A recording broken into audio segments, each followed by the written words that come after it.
Good evening, everyone, and welcome to the Health and Human Services Board for July 15th. There we go. We got everybody up and rolling. If everybody can hear us, can you give us a thumbs up, please? Quite a few thumbs. All right, super. Way to go, Ken. Pat's got the big okay. Okie dokie, Pat. All right, that sounds good.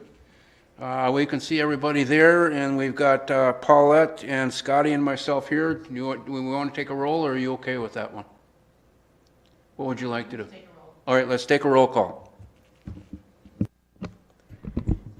Kathy Leaf. Here. Kara Koch. Here. Dave Osnes. Here. Scotty Yard. Present. Greg Telejohn. Here. Paulette Anderson. Here. Deb Lindeman.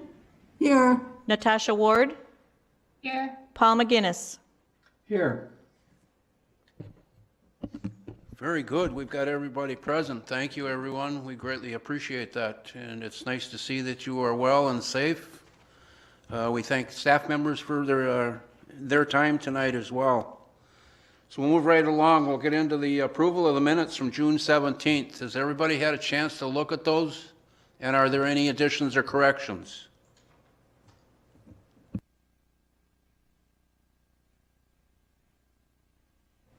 Everybody that's online, can you give me a thumbs up if you're okay? I'm okay. Okay. All right, then we will accept the minutes as approved. Public comment. John Strom, you are up, sir.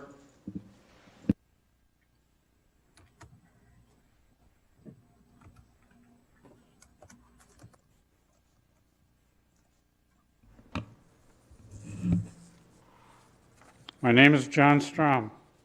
We live in the town of Forest, St. Croix County, Wisconsin. Our issue is large wind turbines and health problems. In western St. Croix County, I hear the term, quote, community development. In eastern St. Croix County, we have a dark cloud hanging over us. We have strip mining, poisoned water, and the prospect of gigantic wind turbines over our heads. I am not an anti-wind activist.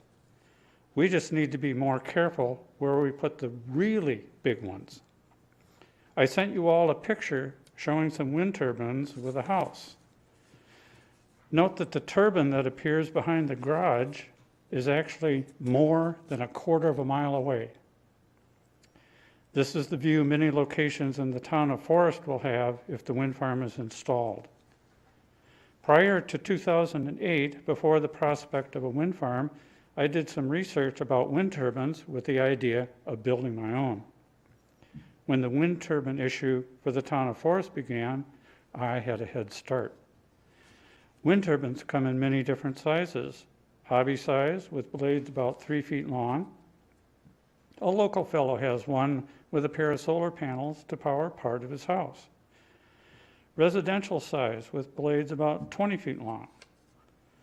Commercial size with blades about 80 feet long, like Turtle Lake. Industrial size with blades 200 feet and getting longer. It is these gigantic wind turbines that create the health issues. A very long and wide blade with slow rotation is what creates inaudible pressure pulses in the 1 to 3 per second range, which creates health issues. In addition, you may have heard the terms renewable and clean energy. But what you do not hear, you come home in the dark, you flip on the light switch. What do you expect? If the wind is not blowing, then no power is generated and it stays dark in the house. In order to improve the magnets in the generator, there is strip mining of, quote, rare earths. These are metals that are difficult to process and thousands of acres of toxic waste result. Turbine blades cannot be recycled. As older turbines are being decommissioned, landfills are beginning to refuse them. Clean energy? Thank you. And thank you, John. Is there anyone else wishing to speak to anything on or off the agenda? And the third time, anyone else wishing to speak to anything on or off the agenda? Okay. Seeing no one, we'll get right into our business items. And one of the things that we had asked for is a HHS board orientation and the different presentations. So I'm going to turn this over to Bob. Thank you, Chair Osnes, and good evening, everybody.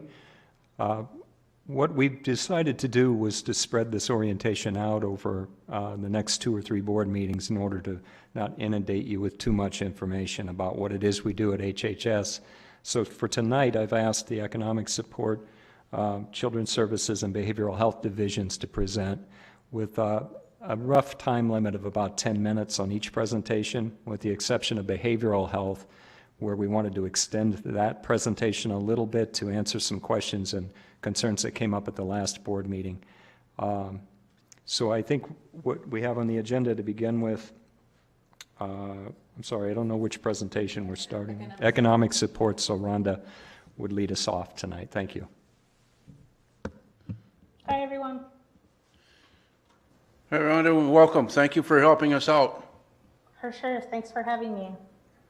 So Economic Support Division, you'll probably find is the least complex of our divisions. Hopefully I'll prove that in the next 10 minutes. So fairly straightforward information. Slide 2. This is our local organizational chart. Shows that we have 14 FTEs. We are currently fully staffed. We actually have 2 in training. And we have a extremely talented group of people for sure. So next slide. This slide is really about the statewide consortium model in the sense, I think it's important fiscally and operationally to understand the overall structure of consortia and the fact that we work very closely with partners. There's certain functions there that are listed that are state managed. Some of those are programs and some of those are functions. Our document management function is managed largely by the state. In terms of consortium, we have call center services, application changes, renewals, customer education. We also handle fair hearing. So if a consumer has a dispute about an eligibility determination, for example, we would handle that at a consortium level. We actually assign those out as a consortium. And then any program integrity and benefit recovery activities. Locally, it's primarily lobby services, and a couple examples would be if an individual needs to pick up an emergency vault card for food share, that would be considered a lobby service, or maybe coming in to ask us to print something for them, for example. And then any other face-to-face intakes or renewals, which COVID, don't need to say anything more than that probably, but we actually didn't see very many face-to-face individuals face-to-face pre-COVID either. So there's just a lot of technology options, and so, but it is still a possibility, and there are some folks who still take advantage of that. And then lastly, we have a combination of state consortium locals, so fraud activities, quality assurance activities, document management, there's a portion that we do, and then of course training. So the state offers our staff training, and we have some wraparound OJT, on the job training that goes with that. This slide, I noticed that it says equaling 86,225 recipients, which sounds like we have that per month. It's an average, obviously. Let's see. I think the structure here goes down from the state structure into Great Rivers Consortium specifically to show the 10 counties that make up Great Rivers Consortium. We have a leadership committee that is made up of directors. We have an operational manager who is kind of the liaison between the lead agency, the leadership committee, and state committees as well. The other managers listed there for our lead agency, and then of course, each manager for the other 9 counties. In terms of what we do, our division administers public assistance programs. Primary programs are food share, medical assistance, childcare assistance. One of the things I put on there was in reference to entitlement programs. I think that tends to be a point of confusion for some. It does not mean that everybody who applies is eligible. It really just means that individuals can apply every single day if they'd like to, and that we're required to respond to any requests for assistance. Our staff determine program eligibility and benefit amounts by assessing financial and non-financial guidelines at application, renewal, and then any reported changes. We're not in an advocate role. I think that's another good thing to clarify, in the sense that we're not in the what if business. It's more responding to information that's given to us. So, an individual tells us their age, what their needs are, their household income, et cetera, and then we make a determination eligible or not eligible. We don't get involved in assisting individuals toward a certain direction or toward a certain program. It's really just responding to requests and responding to information that's provided us. And then the last part there, another misperception, covered providers, covered services is obviously linked to the determination, to the benefit and the programs that they're eligible for, but that's actually handled by member services, which is the state. We don't handle that. So again, our window is really what programs they're eligible to receive and for what time frame they're eligible to receive them. Rhonda, I've got a question, if you don't mind, on that slide. Of course. Where are we standing right now with the COVID, and are you folks getting any additional funding from the state on anything? Is that part of the caregiver grant that we have? No, we're not getting any additional COVID money. We're very, as you'll see throughout the slides, we're all at technology.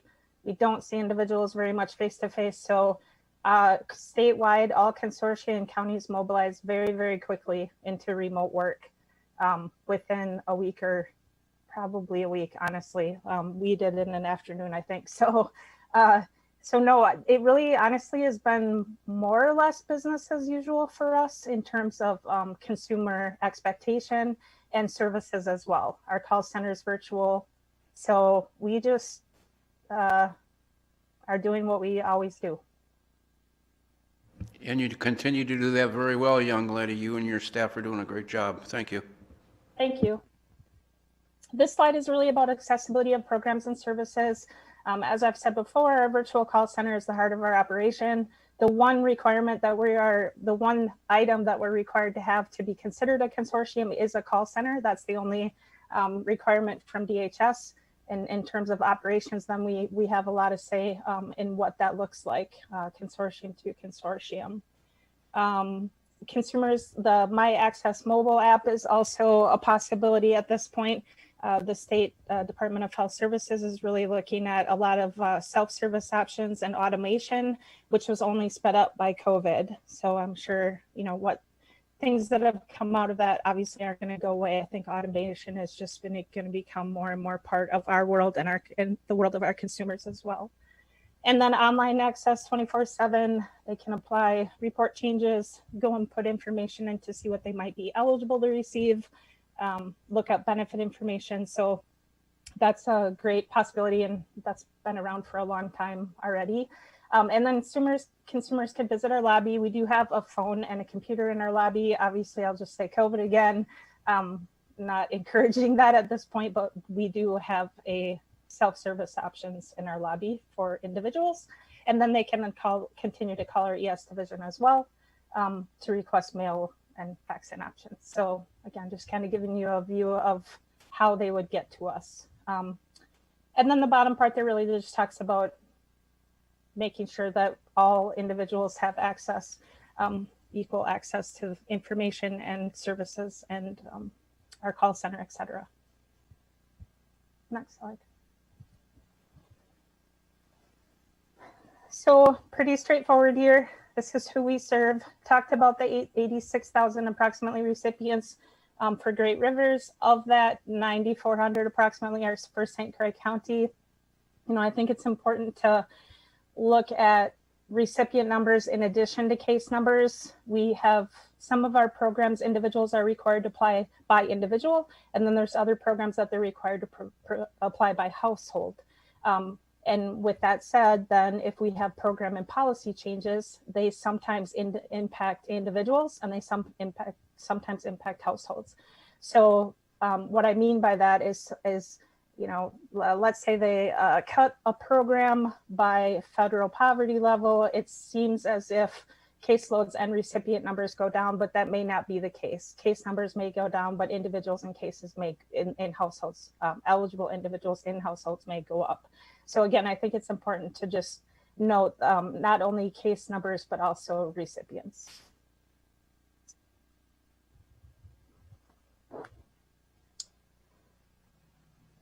One last thing on recipients, sorry.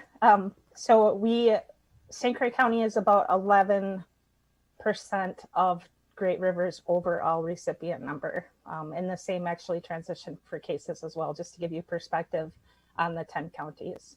Okay, next slide, sorry. And then percentage of residents, just another way to look at the individuals that we serve. So this compares recipient numbers by each county. You can see that St. Croix County is the lowest in terms of percentage of residents receiving services. There's many reasons for that.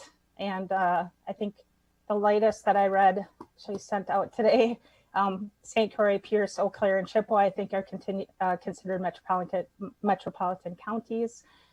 St. Croix County and Pierce tend to be high income, high asset counties. So just a couple reasons for what that looks like. But as a consortium, we make operational decisions together. So we have to look at some of our northern counties who are very rural, small, and aging out. So, it's, again, gives you a little bit of a different snapshot there of who we're serving.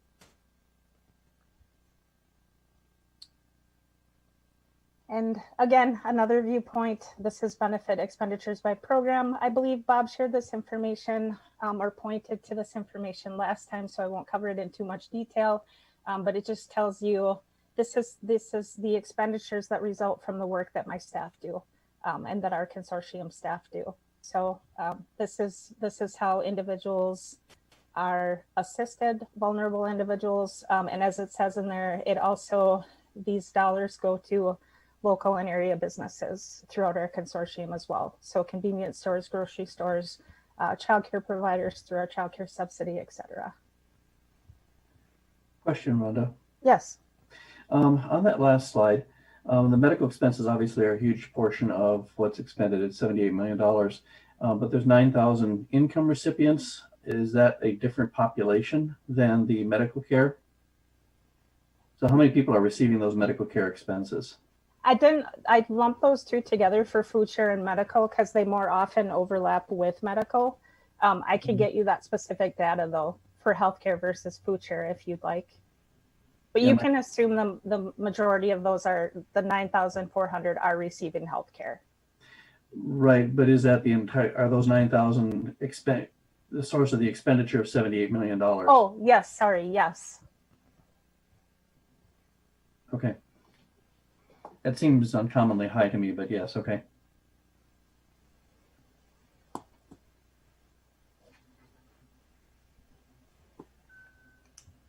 I can get you more detail in terms of more specific than to say healthcare might be helpful, if that's helpful. Meaning family planning waiver, Badger care, like breaking it down a little bit more might be helpful. I can see if I can do that for you. So let me know if you want me to do that. I do. That would be most helpful. Thank you. Sure. In terms of how we performed, Great Rivers, this is our call center data. Sorry, it's a little bit difficult to read, I see. But we took 173,000 calls roughly, and we anywhere between 13 to 16,000 calls per month we take.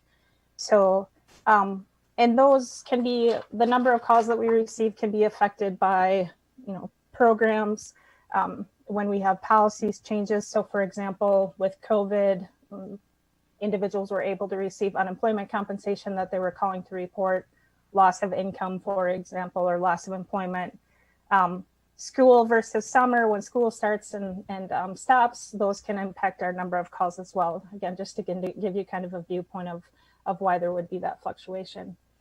We're performing very well. Our answer rate is 94.7. We don't anticipate that to be much higher. There is information that's available to callers when they first get on the phone. the feedback that they're listening to. And there is a hope, of course, that maybe they get the information that they need there without having to talk to an agent. So we actually expect some individuals to fall off. And then average speed of answer within 3 minutes. We do have, that's an overall, we do have certain peak times of the day where they may wait longer. So if you've heard from a consumer, I've waited 20, 25 minutes, that's possible. Depends on what time of day they call, what day of the week they call. So we do have certain peak times in which that's longer. We also have various queues. We have a childcare queue. We have an elderly, blind, and disabled queue. And we have what we call our general or family queue. So we do have individuals sometimes that will self-select incorrectly. So they may end up self-selecting for family, for the general queue, but want to apply for long-term care. So they might then wait again to be transitioned to the queue that can best handle their questions and need, if that makes sense. And then average talk time is 10.43. And again, that's cramming a lot of numbers into one number. So, you know, we have individuals who might call for the centralized document processing unit fax number to send us their verification or documents, which could take a minute. Anywhere from a 6-person household who's never applied and never been in our system before. So wide array of calls that we receive and can be various lengths of time. Next slide. And then our last performance related slide gives you an overall summary of 2019 in terms of just volume of workload and performance as well. You know, if we could eliminate snail mail or technical issues or consumer hesitation, we might be able to perform higher than 99.57%. But with all variables that we have within our control, you know, again, we perform very, very efficiently, very, very well. Our Economic Support Division and our consortium, we're task oriented. That's how we assign things out, you know, high performance expectation. Really most every workflow and action that staff take are measurable. So we have a lot of data available to us to make decisions about what we do and how we do it. You know, with the exception of critical thinking, which staff do a lot of, the programs and determinations can be complex in many instances, that we're technical. So everything is electronic, including our files.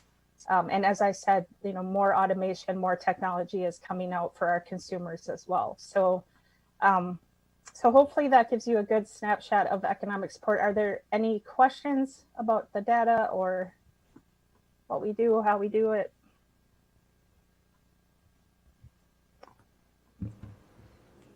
Any other questions, comments? I guess one thing I would also say is that in terms of partnerships, you know, we work closely as a consortium. Our leadership committee meets pretty routinely. Our management team meets at least once a month, if not twice a month. That we have, our consortium communicates very, very well. And we actually, in comparison to other consortia across the state, we probably operate, I'm gonna lean out and say this, operate the most like a consortium, like a regional entity of anyone, with the exception of Milwaukee or Miles. So a lot of communication, a lot of partnership, a lot of including our stakeholders, and discussion in terms of, you know, again, how we make decisions both fiscally and operationally.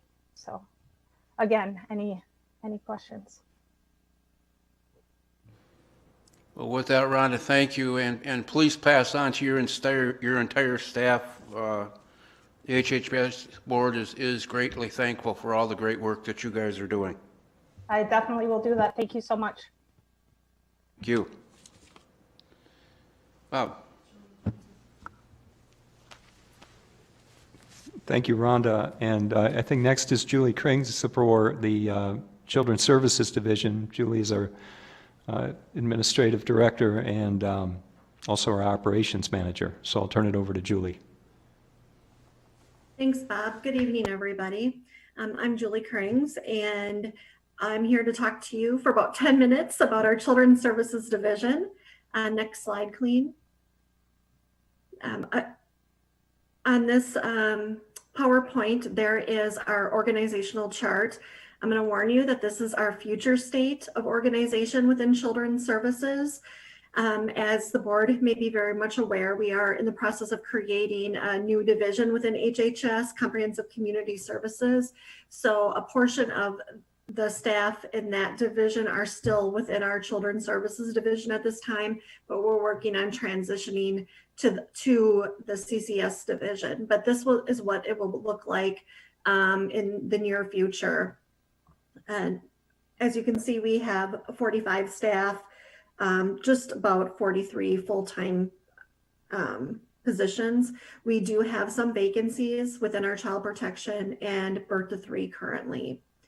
Next slide, Colleen. One thing that's really important is when consumers and residents and stakeholders call our organization that they only have one point of contact. I know it's a pet peeve of mine if I'm trying to call and get a hold of somebody and I get passed along multiple times on a phone call, just trying to get to the right person. We have completely streamlined that process in Children's Services, and you speak to one number and one group of people. There are access team, and we have a group of 3 people, and they will field all calls for Children's Services and take all information that is needed for families to get linked up to the right service or to make a child protection report. Oftentimes families call in our agency and they don't have a specific name of a program they're wanting. They're just calling, I need help with my kid. So again, just one point of entry for our system, and to eliminate all of people getting bounced around from person to person. So we have 3 access staff, and they are available to take calls, to take walk-ins to our building. A lot of times we get referrals from physicians where they will fax in a referral, and they flag all of that. So they do an incredible job with referrals. And again, our volume gets to be pretty significant. You know, sometimes they'll get a call about, oh, I need the number for the food pantry or something like that. And they're there to assist them for that. And oftentimes we do like to link them up with the 211 now that United Way has started. But again, I like to call our access team the gatekeepers, because this is where it really starts within our program. Next slide, Colleen. We provide child protective services. This starts with somebody calling and reporting a concern of child abuse or neglect. To date, we've received 552 child protection referrals. Normally, we get about 1,100 per year. We had a little bit of a lag in April, primarily due to COVID, but now things have just picked up, and it looks like we're trending likely ahead of where we might have been last year. So anybody can call in and report child abuse and neglect. We've got a ton of mandated reporters that make calls, a neighbor, a relative, sometimes we have parents call themselves. So what happens once we get a report is we make a screening decision, and these are done either immediately or once a day, depending upon the severity of the child protection referral.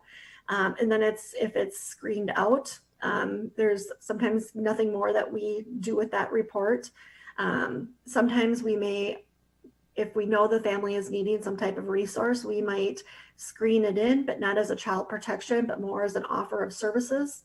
And that's something where we'll contact the family and see if we can kind of point them in the right direction. Oftentimes that's where we might utilize a referral to our the St. Croix Valley Family Resource Center or a variety of other places to assist families. But if a CPS referral is screened in, we have anywhere from an immediate response with law enforcement, where we are required to respond to that child within less than an hour, or we can have up to potentially 5 days to respond, again, depending upon the severity of the allegations. From there, a comprehensive assessment is completed upon the family, and with that, it looks at family needs, family strengths, and then also obviously child safety. Most often, some of those referrals we can end and point in the right direction for potential resources and never see again. But there are certainly families that have a significant need and there's significant safety concerns where we need to take court action and either remove that child from his or her home or try to work with the family to do safety planning in the home. If we do remove a child from the home, we obviously look at least restrictive environment first. Sometimes we can place the child with another parent, or we can have one of the parents leave the home, or we really try to look for family, grandpas, grandmas, aunts, uncles, cousins, neighbors, you name it. We want to try to get that family connected with their informal supports immediately. Sometimes that doesn't happen. So then we would need to take a look at foster care, treatment foster care, or maybe higher levels of care, depending upon the severity of the child needs. One thing I've said to the board before is that we should be very proud in our community because we have relatives that are willing to step up to the plate to take care of their family. We have a much higher rate of placements with family members compared to other counties. So we should be very proud of our community stepping up to raise its children.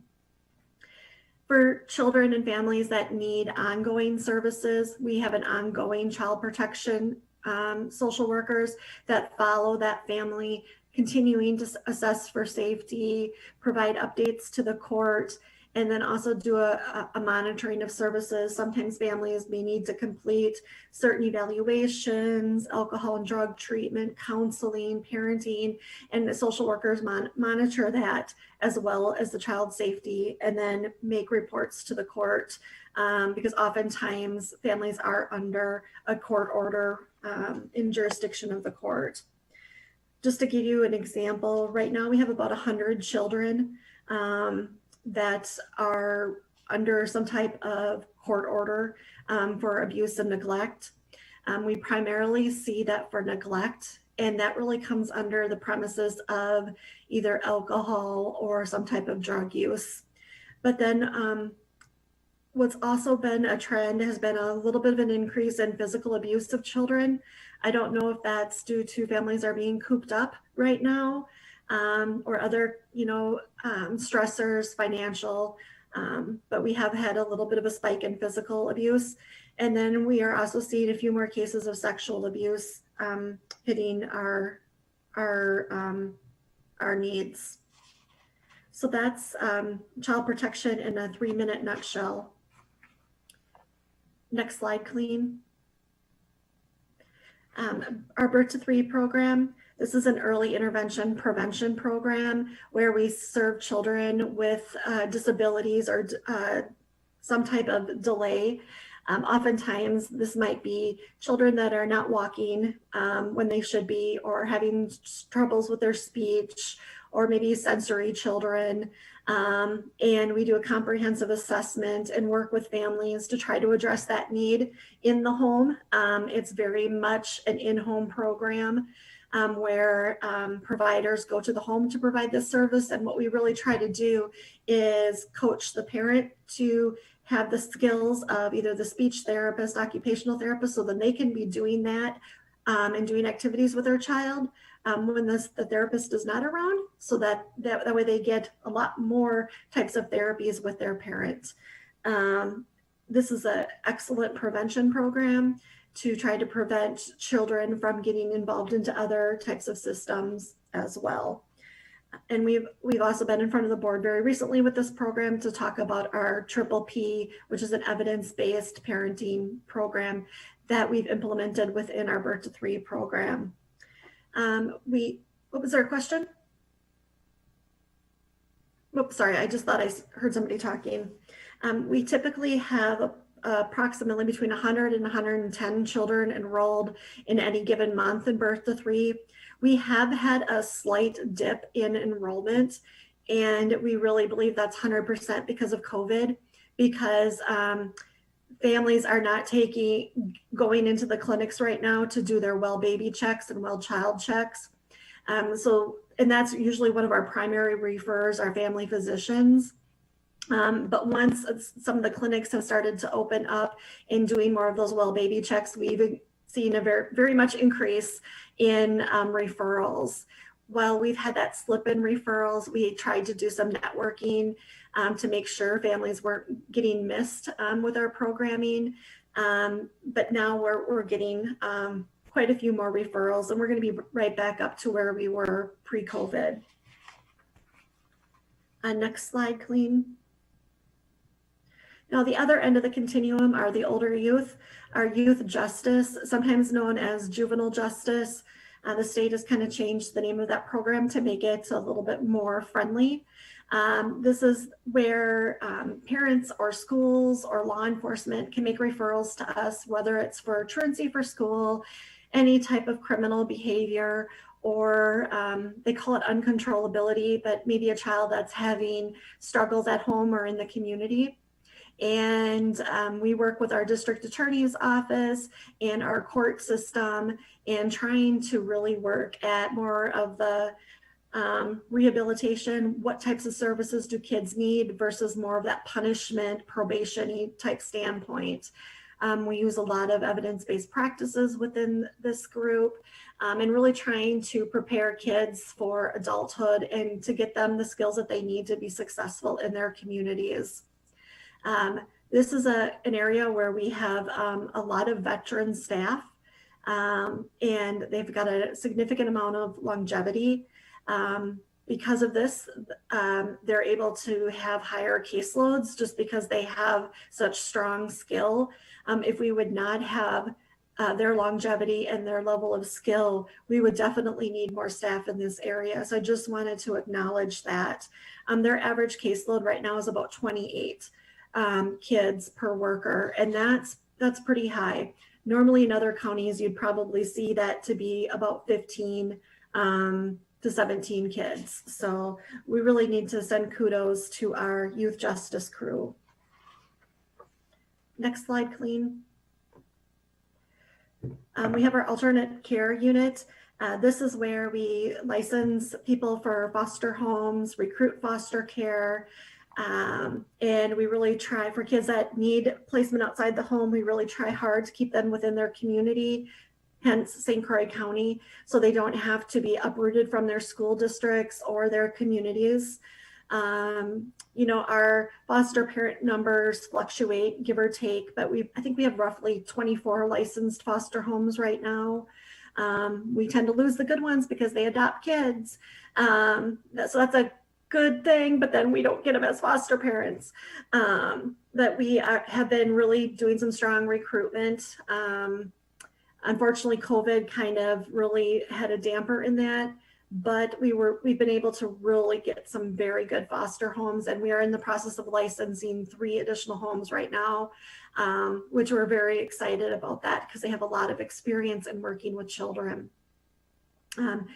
We also have a process called kinship care, and this is where families might take care of a relative child when the county's not involved. So maybe dad gets sentenced to prison and he asks his parents to raise his kids while he's sent away.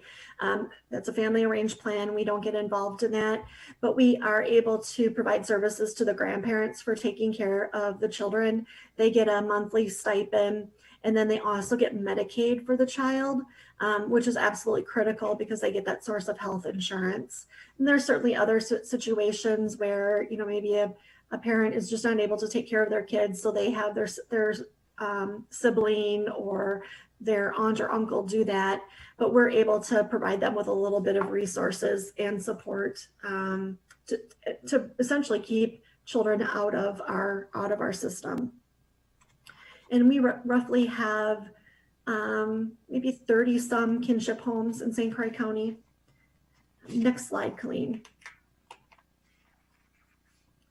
Our children's long-term support. This is a program that provides community support to children who might have physical, developmental, or mental health challenges. And the whole goal is to keep kids in their home. Right now, I pulled the numbers today, and we're serving 189 kids in this program right now. That's a pretty high number, which is a good thing because we want to make sure we are connecting with people that need these resources. So some of the services that we can provide are supportive home care. We do a lot of home modifications, such as building ramps, track systems, accessible vehicles in this program. Another thing is respite, where parents just need a break. So we do provide some respite services. And then also through our community options program, that's just another form of long-term care funding. One of the big pushes is to get kids in the community. Well, with COVID, that's been a little bit difficult, but we do have the ability to pay for some recreational activities. So families and our staff have been extremely creative in trying to get that socialization piece in for kids with disabilities and to be able to have those recreational opportunities. Just like an example, just some horseback riding is something that we're able to do. And again, that's a big push from the state, is to get kids involved in recreational activities. And then we provide some case management services. That's just essentially social workers helping families get pointed in the right direction to get their needs met. Next slide, Colleen. Our family centered treatment program, we have 5 therapists that provide intensive in-home services for our high-risk, high-need families. Families receive anywhere from 2 to 3 therapy sessions per week.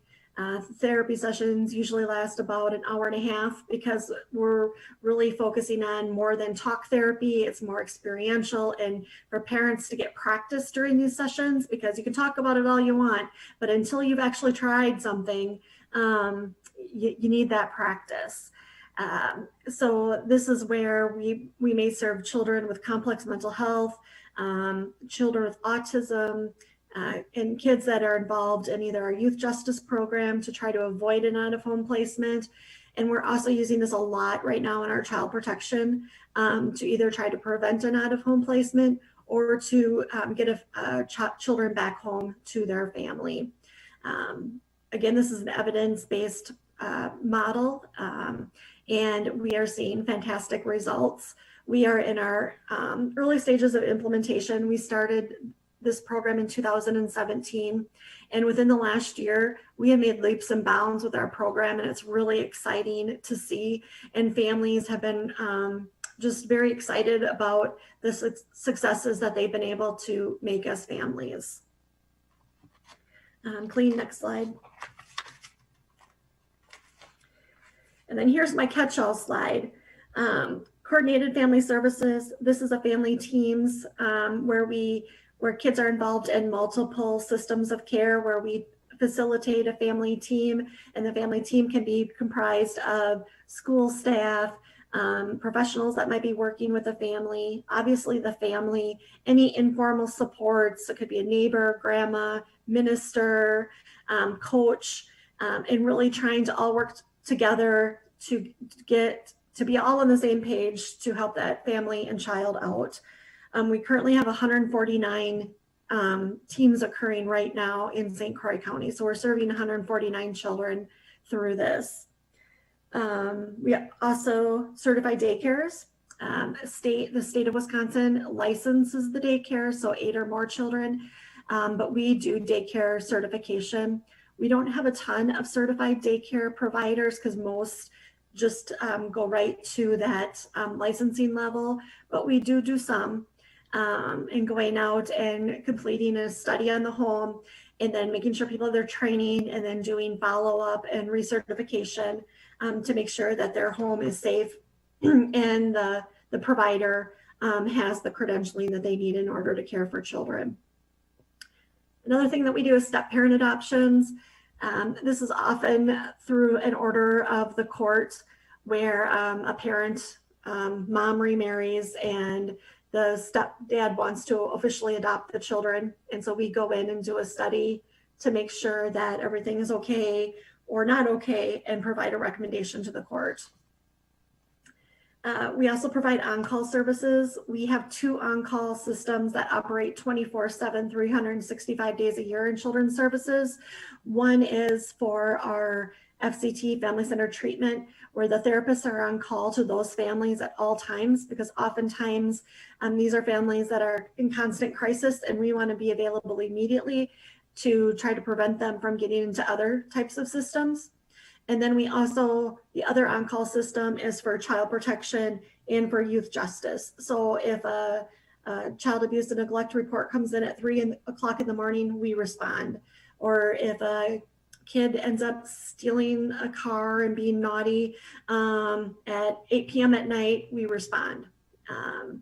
And on any given week, our calls vary. Normally within our family-centered treatment, we maybe get 5 to 6 calls a week. With our child protection and youth justice, it really is dependent upon the week. You might go a week with just getting a handful of calls, or you could get 15 to 20 calls per week. And this is, again, staff are working during the day, but then on call overnight. So they might be called out all night and then have to go in the morning because they've got court. Next slide, Colleen. And then just, I just thought it would be worth mentioning that, we are more of a reactionary division, even though we have a lot of prevention activities, but just because of child protection, we react. We have and I thought it would be worth mentioning some themes that we see, just a significant amount of alcohol and methamphetamine use. We have adults and children that we are working with very extreme, complex health situations, which are mental health situations where their service needs are beyond significant. Domestic violence is very much present in our community, and oftentimes children get in the middle of that and could become injured or else just witness the domestic violence. We also have a lot of generational poverty in our community, where we do have a lot of families that have chronic homelessness issues. And then one of the obvious ones is our limited transportation. And then also, just within this past 5-6 months with our pandemic, this has certainly created a lot of stressors for everybody in our country. But I think with families that might have already had some challenges, this has really impacted them and their ability to manage effectively.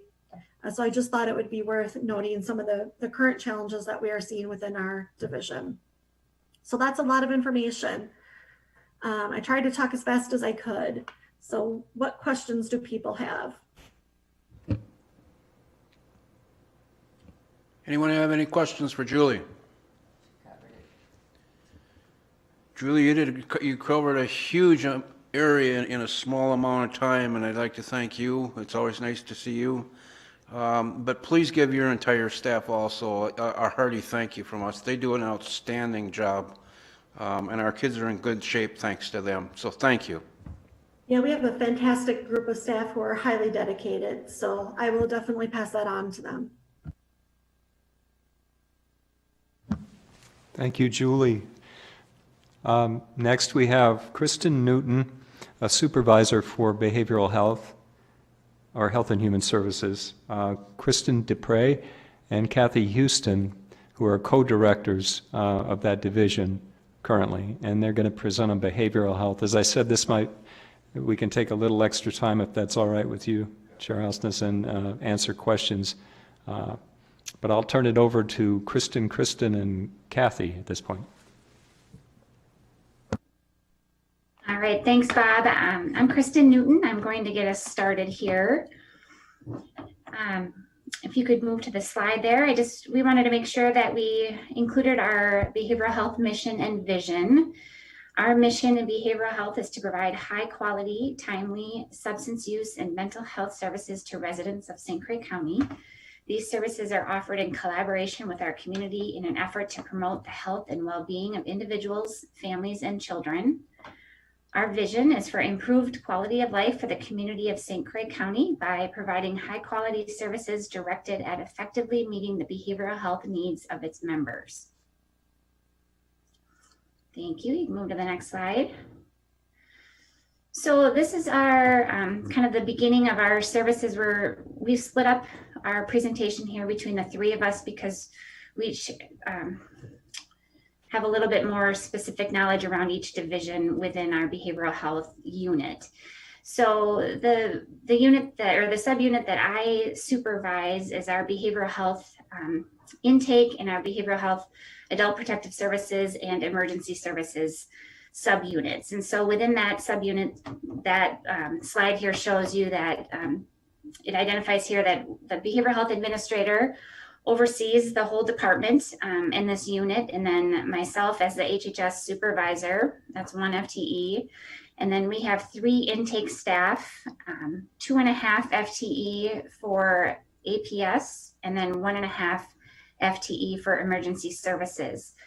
We're in a bit of a transition, as you all know, with Steve Kurt retiring and our Kristen Debris and Kathy Houston both co-facilitating or co-administering, I guess, our unit in general. And my position is also in a bit of transition, just having come from another full FTE within emergency services that has shifted into a supervisor role. So emergency services is a little bit down. I'm still handling some of the clinical work, but otherwise doing more of the administrative functions of this subunit. You can move to the next slide, Colleen. Thank you. So our intake access unit within behavioral health is similar to how Julie had described with children's services. We went through what we called recalibration a number of years back, I think about four years back. We worked on it for a while before we put it into motion, just so that we could try to triage and funnel that first gatekeeping, that first point of contact, just like how Julie had described so well with children's services, so that we have that initial point of contact coming through one mechanism. And so, or one avenue. And so we have 3 intake staff who conduct what's called, we've labeled as a level 1 screen. So individuals calling into behavioral health or looking for services in behavioral health, they're all routed to our intake unit ladies who conduct this level 1 screen. They also do a really good job of providing resources and referrals for individuals who may not want services through the county, but are just looking for information. They're able to refer them out. Those 3 individuals also provide our daytime emergency services mobile response within our county.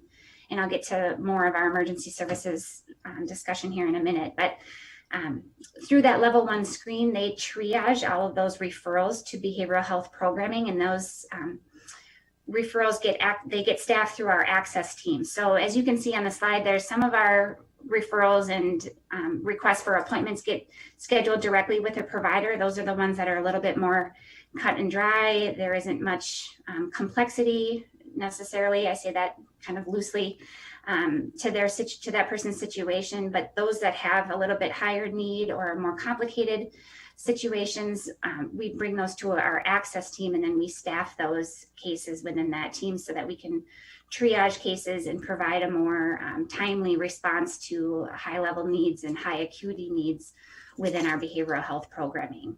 That's really helped us reduce our wait lists and actually get individuals into services much more quickly than waiting for the next possible appointment. And then potentially finding out that that's not the service that the person was actually looking for when he or she called. So this has been a really good way for us to triage those cases and get individuals the services that they need in a more timely fashion. Those intake staff also provide orientation and stabilization services to individuals on an ongoing basis so that they can get into those initial appointments more quickly. It's more efficient. They have some orientation information completed prior to their first appointment with their clinician. And they're also provided that stabilization so that it helps link them and bridge that gap while they wait for that first initial appointment with their provider. And then the other thing, our access workers do a really great job, or our intake staff do a really great job of assisting all of the clinicians within the clinic with a lot of miscellaneous needs on a day-to-day basis. You can move to the next slide. Within our adult protective services unit, we have 2.5 FTEs. Those individuals investigate elder abuse and neglect cases. And so those are individuals ages 60 and over who may be a victim of some type of abuse, either physical, mental, financial, or self-neglect or neglect by another caregiver.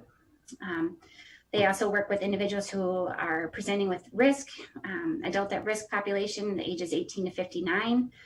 Those are individuals who may not be able to care for their basic needs based on, a diagnosed developmental disability or a serious and persistent mental illness, or other some type of degenerative brain incapacity that would require some type of assistance in providing those basic care needs.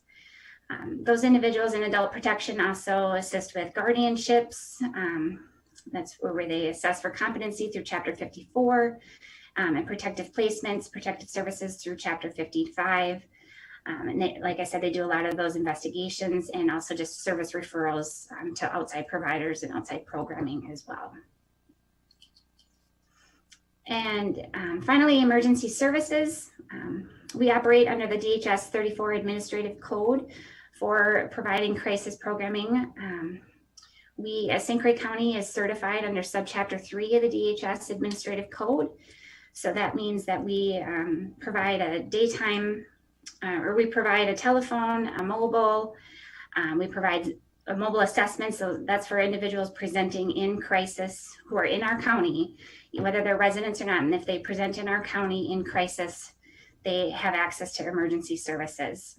So they're provided with either a telephone and potentially a telephone and a mobile crisis assessment. And that out of that assessment comes a response plan that may have either that individual remaining in the community on what we call a response plan or a safety plan, where all those response plans actually get routed to the county the next business day for us to follow up. So we have staff within emergency services as well who follow up on all of those crisis events. And they do a really good job of making sure that those individuals are still safe. If they have a need for additional services or additional programming, and then they follow that person through phone calls and just stabilization contacts to make sure that the safety needs are being met until that person can get linked up with some type of behavioral health programming. Northwest Connections provides telephone and our mobile services on a 24-hour, 7 days a week service. That's a contracted service that we used for crisis intervention services. Hudson Hospital also has a telehealth program that was piloted and implemented a couple of years back. That's been really effective between the hours of noon and 10 p.m. That's their operating times. We also have worked really hard to make sure that there's a flow of communication between Hudson Hospital Telehealth and Northwest Connections and the county, so that if there is a crisis event, or if there's somebody else is working with or has already had a crisis event earlier in the day, that information is shared under a need for collaboration of care, so that we can make sure that the safety plan is actually meeting that person's needs still. The individual may have been sent home with the support from a supportive care person or a family member who now no longer can provide a supervision for that situation. And so additional, we call them tiers of restriction. So we may need to implement some higher level of restriction in order to make sure that that person is safe in the community. Excuse me, Kristen. Yeah, yep. Is there a 24-hour call center for somebody who is in crisis and is an individual? For somebody who is in crisis, did you say, or isn't? Yeah, as an individual. Yes. Yep. Is that the Northwest Connections? Yep, absolutely. That's exactly what we're referencing, is individuals who are in crisis in our community. They feel they can't cope and they can call in? Mm-hmm, absolutely. How do they know where to call? They can call 911 and ask for the behavioral health on-call person, and it gets routed to Northwest Connections. There's not an 800 number they can call. There is an 800 number to call. It's just a longer number and not as easy to remember. So we say to call 911, but yes, there is also an 800 number to call. Is that well publicized? I believe it's in the community. I don't know how well publicized, but. Because I had somebody comment to me today, matter of fact, that in St. Croix County, there is no telephone number to call, no call center. Oh, okay. Well, we can do that. And they said, they mentioned other counties that have call centers, and and I thought it's kind of unusual. Yeah, it's the same call center that other counties around us use. Northwest Connections is a contracted agency with 28 counties, I think, now around the region use them for their contracted service. I'm just wondering, if it's not being publicized, people don't know about it, Yeah, we can certainly look into that. Absolutely. where is it publicized, or how do people find out about it? Well, it's been a while since that's actually been looked at. I know there's been posters and flyers that have been distributed around to schools and hospitals and just other community partners in the past, but it's been a while since that's been visited. So we certainly can look into that. Okay, Yeah, thank you. Yeah, yep, you bet. Kristen, this is Pat, too, for referrals. I'm familiar with 211. With 211? Yeah, excuse me, 211. Yes. Yep, they have our information as well. Yep. And they Excellent. just updated their published information around that service. Yes, absolutely. Great. Thank you. Yep. Thanks, Pat. And Kristen, another question, if you don't mind, and that Yeah, you is, bet. how did the county get to the point where we started working with Northwest Connections? Can you give us a little history on that, please? Yeah, we started working with Northwest Connections back in about 2006, or maybe it was 2008. Kathy, do you remember? I don't know. I believe it was 2006, but we had been managing our own crisis on-call system through behavioral health, and it was really difficult to staff that. We didn't have enough team members who were available and able to take that on, and so we contracted out through when we first became certified for crisis programming through DHS 34. We contracted out for 8 hours of mobile availability at that time.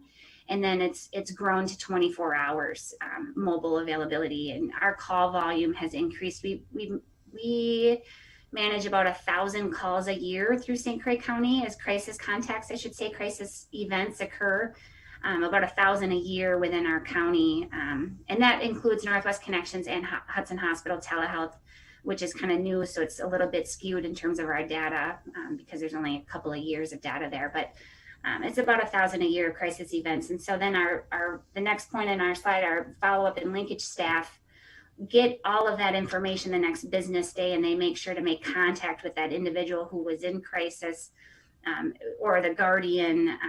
Individuals could be still in the community because they were found to be safe in the community, or the individuals may have been taken to the hospital in an emergency detention. And if that's the case, then we follow up with that hospital and with the court system to, follow those channels and how that needs to go to ensure that the individual is safe moving forward. So there's always follow up to anyone who has contact with our crisis service so that we can make sure that there's, resources available. What do you need? What can we do to help bridge this gap and get you to to a provider? A lot of times individuals are, hey, you know what, I see a therapist, I don't really need your help, or they're not willing to follow, to return a phone call, or not willing, that maybe the person was under the influence the night before and now the crisis has subsided. And so there's our staff are trained to kind of work through some of those nuances and details to the situation. But regardless, anyone who has contact with our crisis system, we follow up to make sure that the person is safe. Okay. I have a quick question. Yeah. Kristen, are we still having difficulties with finding beds for people who are under emergency detention? Is Yes. that still a problem? Is it any better, or? Well, COVID hasn't made it any easier. The more proximal hospitals have had to downsize and only allow for one person to a bedroom versus two. So that's been challenging. Some hospitals are requiring a COVID test before they'll allow admission to into their psychiatric facility. Sure. So that created complications. So individuals are still going to Winnebago, unfortunately. I'd say it's probably comparable to other years, though. Okay, thanks. Still challenging. Yeah, thanks, Deb.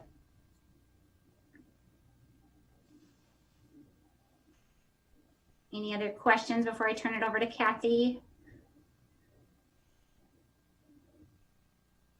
One more question that might relate to what Greg was asking about, Kristen. I'm just wondering if there's a way to find out how many calls are actually coming through like a 911 dispatcher versus straight to Northwest Connections versus referral from 211. Is there a way to kind of break that down to understand how residents are making contact when they're in crisis?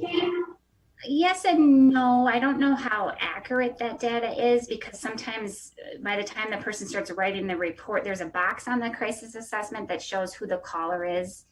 And sometimes it's already risen to the level where law enforcement is involved, and law enforcement now has made a follow-up call. So they may be entering the law enforcement officer as the caller when really, you know, someone within the home called the 800 number. But sometimes it's logged as that, and Northwest Connections keeps track of some data, so they report out at our crisis network meetings. We meet with our community partners to talk about providing effective crisis services within our county, and they provide that data, and they usually have where that call originates, and I can certainly look into more specifics around that, and if it's broken down by straight from dispatch or if it's just from the responding officer. I'm not sure exactly how they code that, but I can look into that. Sure. Yeah, it just might help support, I guess, understanding how much marketing maybe needs to be done of that number, or if there's something else, another plan that we need to look at. You know, we know there's some other services that, like the suicide prevention hotline and, right. You know, other lines out there too. And I don't know how those intersect as well. I'm sure they refer as well as they can to local services, but just understanding, I guess, you know, what people are hearing and then how those are all being utilized might be nice to know. Yeah, absolutely. I can look into that. Thank you.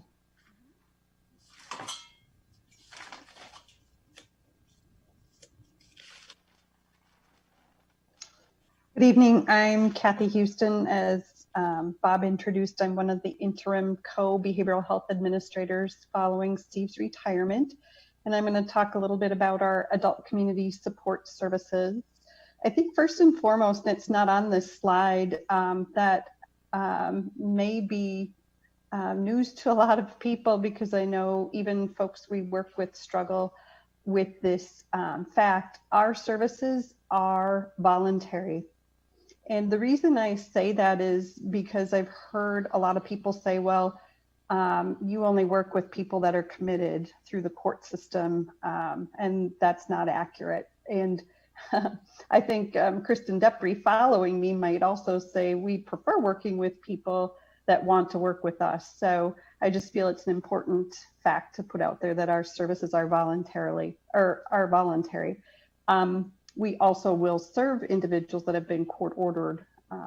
So just making that distinction. We developed the acronym Adult Community Support Services probably around that 2006 time frame as well, because we operate a certified community support program, and I'll talk a little bit about that. And we offer outreach and targeted case management services. And it got a bit confusing to partners in the community as far as what service they wanted to refer an individual to, and what programs were what. And you had clients saying, I'm in CSP, or telling a therapist they were when they were in a different program. It just, we developed this as an umbrella term because we operated 3 different programs. So it was an umbrella acronym to say that we operate a CSP, a community support program, targeted case management, and outreach. And our mission is to partner, promote, and advocate for mental health recovery. We have 6 FTE, 7 if you include me. I have a broader oversight within behavioral health, but I am listed on the CSP staff roster as the CSP director. So next slide, please. So again, hard to break down these programs in such a small snippet. I think I had a lot more slides and then realized I needed to keep within 10 minutes, so I'll talk fast. The community support program is, as I said, under Administrative Code DHS 63, much like Kristen Newton said, emergency services under DHS 34. And it's to assist the recovery of individuals that have been diagnosed with chronic mental illness. We have good success, I believe, in helping clients achieve the quality of life that they're determining. It's their right to choose, and it's their definition. And we do that through the treatment services that are recovery focused and person-centered. We're trauma-informed and community-based. So on a continuum of care, we are the most intensive treatment program for community-based services. And then we also have targeted case management, which is actually not a treatment program. It is really a service, which is designed to support individuals that may have need for information or referral or access to, as it says, necessary medical, education, vocational, social, and other basic needs. We sometimes use targeted case management if somebody has been in CSP for an extended period of time, maybe has developed a relationship with their social worker or case manager, is ready to begin working more independently, but maybe just wants that support or that connection to make certain things go well for them with the skills that they've developed and what they've learned when they've been in CSP. So almost a graduating to, if you will. We also have used targeted case management because within DHS 63, we have some hard and fast timelines, meaning from the point that we take a referral for CSP to develop an initial, to develop a comprehensive assessment and get an initial recovery plan, or some on this Zoom call may know it as a treatment plan. We have 30 days. And when you're talking about adults, we serve 17 and a half years of age and older. It's really hard to get a comprehensive assessment on somebody's life that may be, 62 years old in 30 days. So sometimes we use targeted case management as a way to do some additional assessment and get a better sense if we can meet their needs in TCM, or if we really will want to serve them through CSP.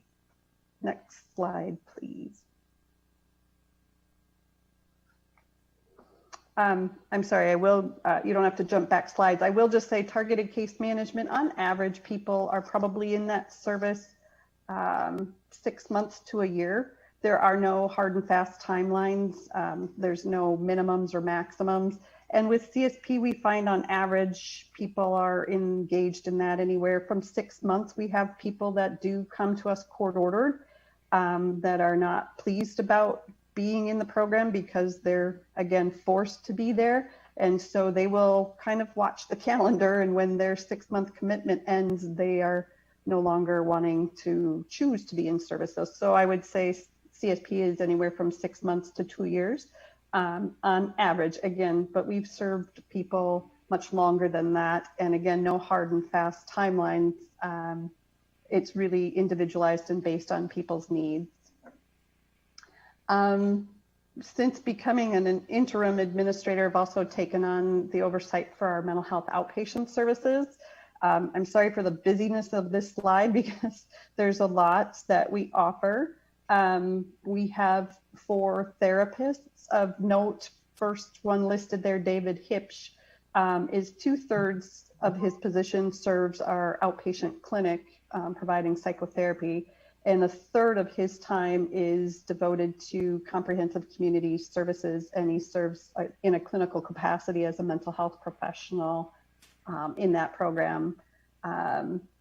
And then we have 2 contracted psychiatrists, John Simon, who provides, I believe, roughly about 8 hours or so a month, and Bill Plotz, who provides maybe 16-ish or so hours per week, give or take. And then we have a full-time RN, Andrew, that is supporting the work of the psychiatrist, but also obviously serves our entire unit and works very closely with all of these programs that you're hearing about.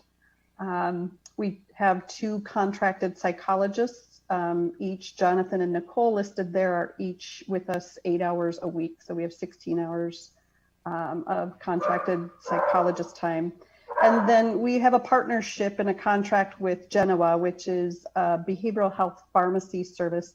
And so we have a consumer medication coordinator on site that also supports the needs of all of our consumers and can do a lot with bubble pack medication, getting medications mailed out, helping with indigent drug programs, delivering medications if necessary. And they have a lot of tools and metrics that they utilize to increase patient adherence to medications so that hopefully they're managing their mental illness better and able to remain in the community. Next slide. And that is a DHS certified program as well under DHS 35. So our outpatient mental health services are a variety of trauma-informed therapeutic services. And this is just a tip of the iceberg, but they're providing individual psychotherapy, family therapy, couples, marital counseling, and various group treatment options as well. Next slide. And I will ask if there's questions and then turn it over to Kristen Depry. Questions?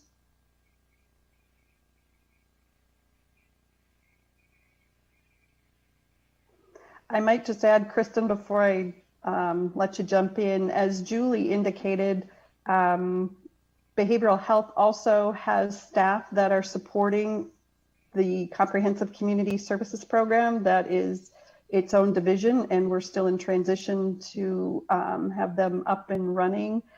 So there are still staff that I directly supervise that are primarily CCS staff, but still within the behavioral health structure. So as Julie indicated, future state and probably in the very near future, they will transition to be in CCS division and no longer in behavioral health.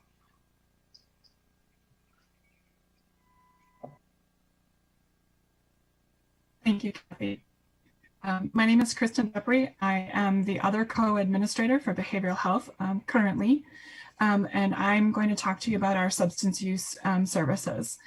I'm going to start with talking about our counselors. Most of you know, if you've been with us for a while, that we've had some difficulty with staffing for substance use services. It took us a good 7 or 8 months to fill one position that's now been with us a year. We're lucky to have him. And then in December and January of this year, within about a 6-week period, we had 3 staff resign. So we were very fortunate to be able to hire quickly. I'm not quite sure. I have some beliefs about why that happened, but we're very fortunate to be able to hire, and we are currently full staffed with an amazing team. Some with years and years of experience, some out of school and with a lot of ideas. So it's a very dynamic team, and it's a pleasure to watch them work and find creative solutions in working with folks with substance use disorders. I would be remiss to not talk about our administrative support staff. Carmen is an administrative support staff for all of BH, but she's very closely tied to our intoxicated driver program. She really helps all of us stay in line and get the things done that we need to.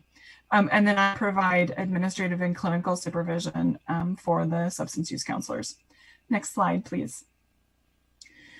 So this is a very, thank you. This is a very brief slide that's going to actually cover a lot of things in terms of what we provide within substance use services. We certainly do assessments. Intoxicated drivers, our IDPs, is one of the main assessments that we do provide. those of you that have been on the board for more than one term or have followed us know that we've struggled with our intoxicated drivers and getting them done in a timely fashion. We were able to put some extra resources in with your support. And I am pleased to announce that as of Monday, it is 8 days to be able to call and get scheduled for an IDP assessment. We only have 11 people. It's 11 people, which is much better than where we were waiting for those assessments. So that's a fantastic thing that I think that the staff did, and I'm very excited and proud. Thank you, Natasha, for the work that they did. It's really an exciting time that way. We also do other ordered assessments, court ordered assessments to determine if somebody needs treatment services or not. We'll do assessments for schools. We also do assessments for employers as well. We do withdrawal management and residential service assessments and case management. So individuals that do not have insurance that are looking for withdrawal management, otherwise known as detox, can be assessed with us and then referred for services if needed. We will also assess and support individuals through residential services. We have 3 contracted agencies that we work with that will provide inpatient. It's been a little bit interesting with COVID in who will provide those services and how they're being provided, but we are still offering that. Our residential services, we will assess clinical need. We will also assess an individual's motivation for participating in those services and their motivation for participating in an aftercare program. So there is a step down and hopefully a supported ongoing work towards recovery.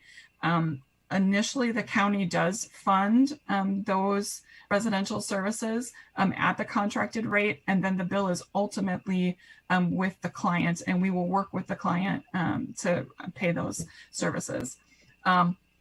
We have a staff that is dedicated to do case management for those folks. So as somebody is admitted into residential, she will stay connected with the residential, the clinician, and make sure that that person is utilizing the services and not doing something that we wouldn't want in those treatment facilities. She also helps connect them then with outpatient services and aftercare after they complete those programs. We also provide individual and group treatment. On average, we have 8 separate groups that we run. One could be a psychoeducational group meeting once a week, all the way through our intensive outpatient program that meets 3 times a week. We really tried to develop groups that met the needs of our consumers. We have those options available to us, and are always looking to see that the populations that we're serving have groups and resources available for them. We also have a clinician on our treatment court. She will facilitate all of the assessments for people in the court process. And then she participates in weekly staffings and other business meetings. She really is the communication highway in between what's happening in the court and what's happening with both substance use and mental health. So she helps make sure that that communication can happen. I'm very pleased to also talk about jail services. We have had clinicians in the jail since 2006, and I believe a bit before that as well. And we provide psychoeducational groups to both male and female populations in the jail. With COVID, and the jail doing everything they can to protect their population and their staff, the groups had to discontinue. But it's been within the past few weeks that we've had conversations with jail staff, and because of the technology that we have, we can actually do groups remotely. So we have started those groups up again. So that's very exciting, I think, to be able to offer those services there.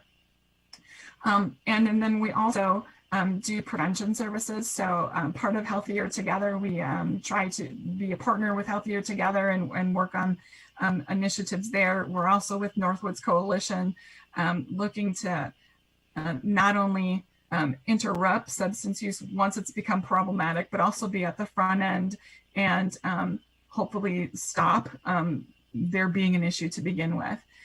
So these are all really are the things that the substance use counselors do and the services that we offer. I also want to say, though, as a whole, as a behavioral health team, there are other things that we do as part of the community. So if there is a meeting going on and there's a request for somebody to come and talk about trauma and mental health issues, we'll have conversation and one of the staff will go out and do that. We will do the same thing with substance use. We'll participate in those the best that we can. I think that's an important piece that sometimes we miss. I know that there was an employer that wanted somebody to come in and talk about mental health and mental wellness. And two of our therapists, I believe two of our therapists went and did that day. So with that employer and their staff. So that's another piece that I want to make sure that I point out. And then one more thing before I stop talking is that I just want to say that we have not, when COVID started and we received the directive to discontinue face-to-face services, it was very quickly that we turned around and started doing everything remotely. So at this point in time, all substance use services are being offered via telehealth and telephone. Mental health services are being offered via telehealth and telephone. We're working crisis the best we can, telehealth, telephone, and in person if we need to. We did not stop because COVID started. And I just want to make sure that that point is made as well. What kind of questions can I help with? You say, this is Greg, you say you do telehealth and so forth. Wouldn't that be essential services? And why is Walmart open? And you're not. So we're providing, we don't do direct in person, but we're providing everything through a platform like this or over the phone. So we're doing the best that we can to keep the safety of staff and consumers at the first and foremost, and still provide the services that we can. Yeah. There's something wrong with our society. Okay, never mind. Have you seen an uptick in alcohol-related things because of COVID, or is it consistent? I think that there is an uptick in a request for residential services.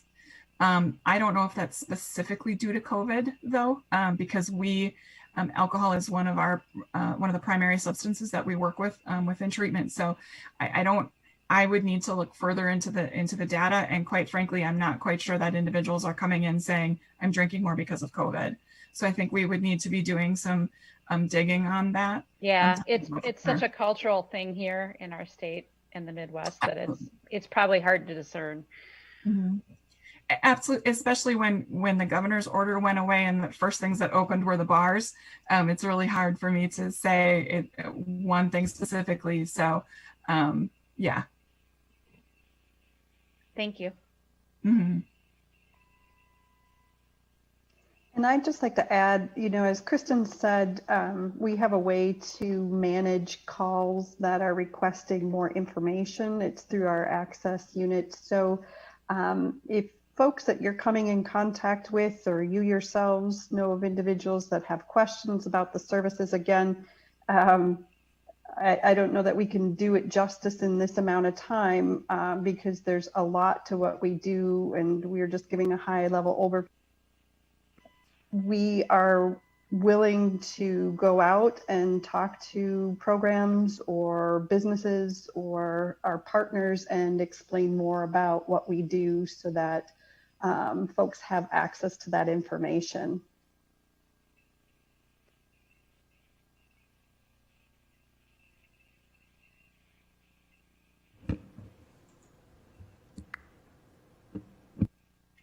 Thank you.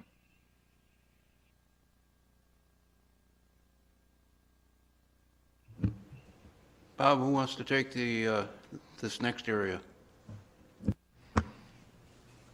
Kristen and Kathy, were you planning on doing these next few slides, or? We can certainly talk through the slides, or we can be open to hearing the questions and concerns that were brought.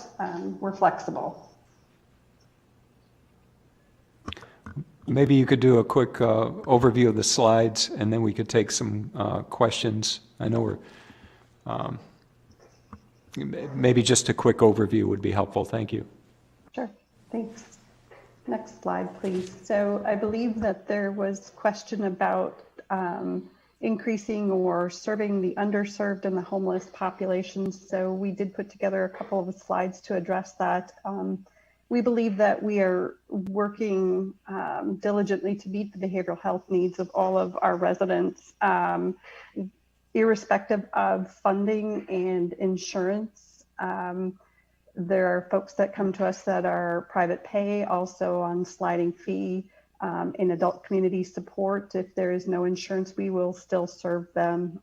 They can still receive our services. So we are not financially dependent. Obviously, as you all know, we are fiscally responsible, so we have to monitor how we provide services to meet the needs of everyone if we aren't getting some type of reimbursement. But we are, there are a lot of checks and balances and systems in place to monitor our budgets for that.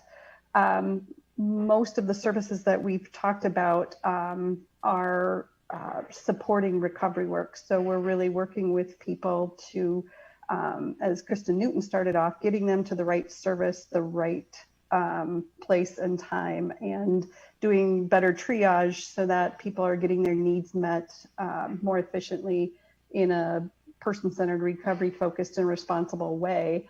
Our goal is not to have them be dependent on systems for long periods of time. We want to give them skills, help them build the skills and abilities to move on and be more independent. So as I've said a couple of times, we do take a person-centered approach. It is client choice, and I think that we struggle sometimes with folks understanding that, it is a fine line between how much we can follow up with an individual and when that borders on almost harassment. And we've received that feedback is, you know, we're diligently trying to hook people up to services because we believe they need them or they've made a call and we want to help. And then maybe they become reluctant. And so we have to really balance how much we pursue that before it becomes harassment in some respects. And all of our services are going to offer client choice in some respect or another. And the other important piece is that our services, we ask that they be requested by the individual.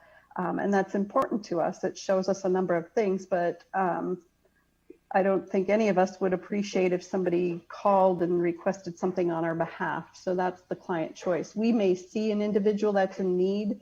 We can all agree there would be something or some type of service that we can provide to help them. But if they are their own person, they do not have a guardian, then they have that right to choose or to refuse. Next slide, please. So we do offer different types of outreach services. I had mentioned adult community support does some of that. The bulk of our outreach, which would be time limited, is just to try and assess what a person is needing, whether or not we can afford them or provide them some resources that would get them on track or give them what they need to manage moving forward, or if there is one of our formal services or programs that they may benefit from, and then continuing to assess their willingness to engage in that as well. Bulk of that is done really through our access unit and hearing folks that are calling in and what those needs are, and can be served on a time limited basis through that part of the unit. The mental health intervention or that outreach is again going to provide information, education of all the services that we have, to help them make informed choices about, what they know of their needs and what they've learned about our services and what we can do to support and serve them. But again, relying on our community partners and resources that they might need, the 211, collaborating with them or making referrals to them. They are oftentimes probably referring back to us as well. We can do some assessment of symptoms. And as Kristen Newton mentioned early on, behavioral health, the emergency services through DHS 34 are available to anyone within St. Croix County, resident or not.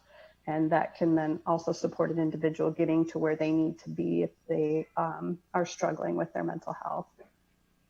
Next slide, please.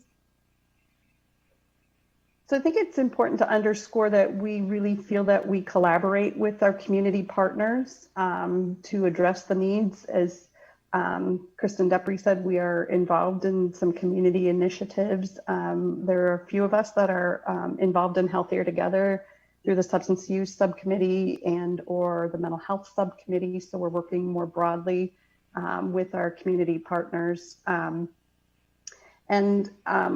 A word or two about homelessness is that is defined by the state and it's statutory.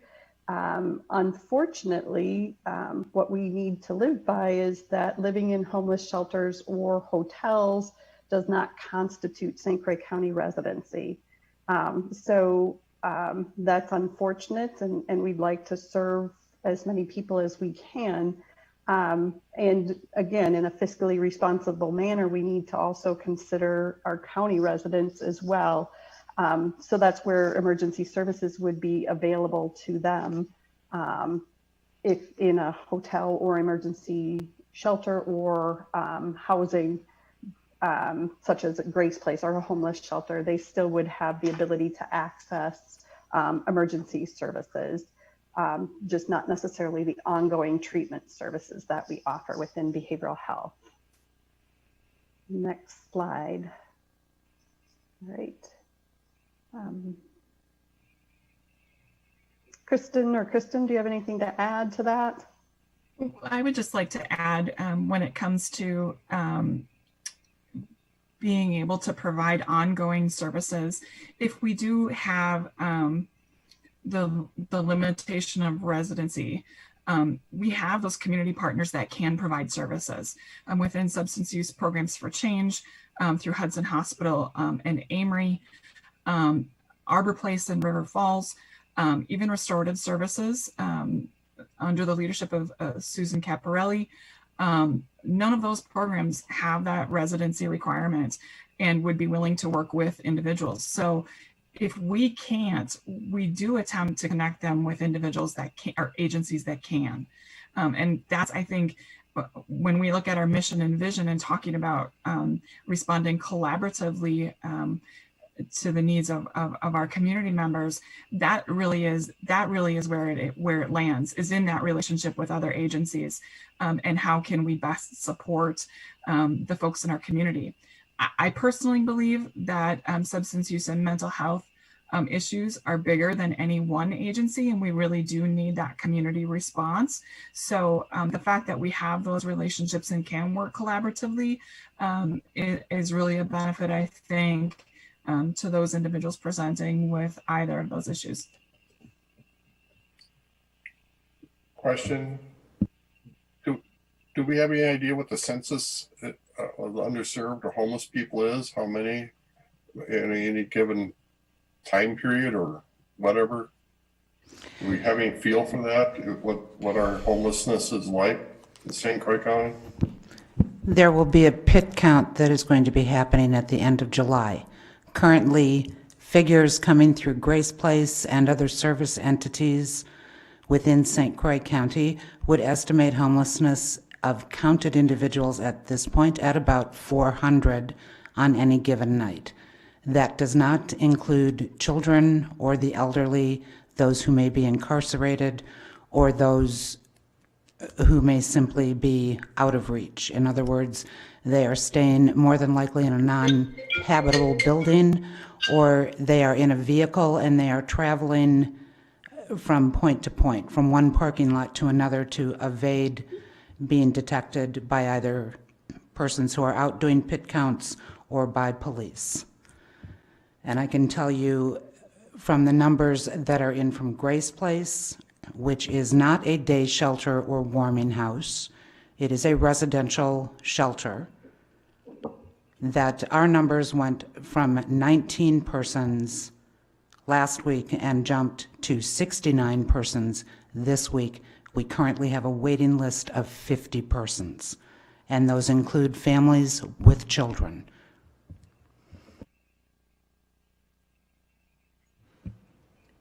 So what do we do?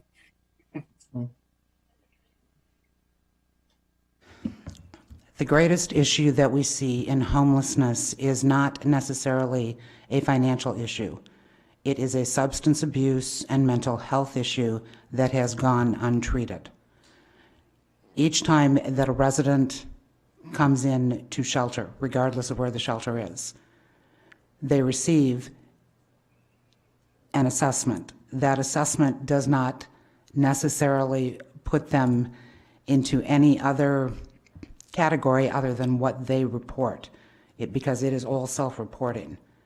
While we have caseworkers who are educated and degreed in social work, we do not have mental health staff. We do not have drug and alcohol counselors. And so therefore, these persons, as much as we can do for them, is try and help them with employment, with educational goals, and to find stabilized housing. Unfortunately, without care, without directed assessment and programming, they will eventually fail and come back into shelter or be back out on the road.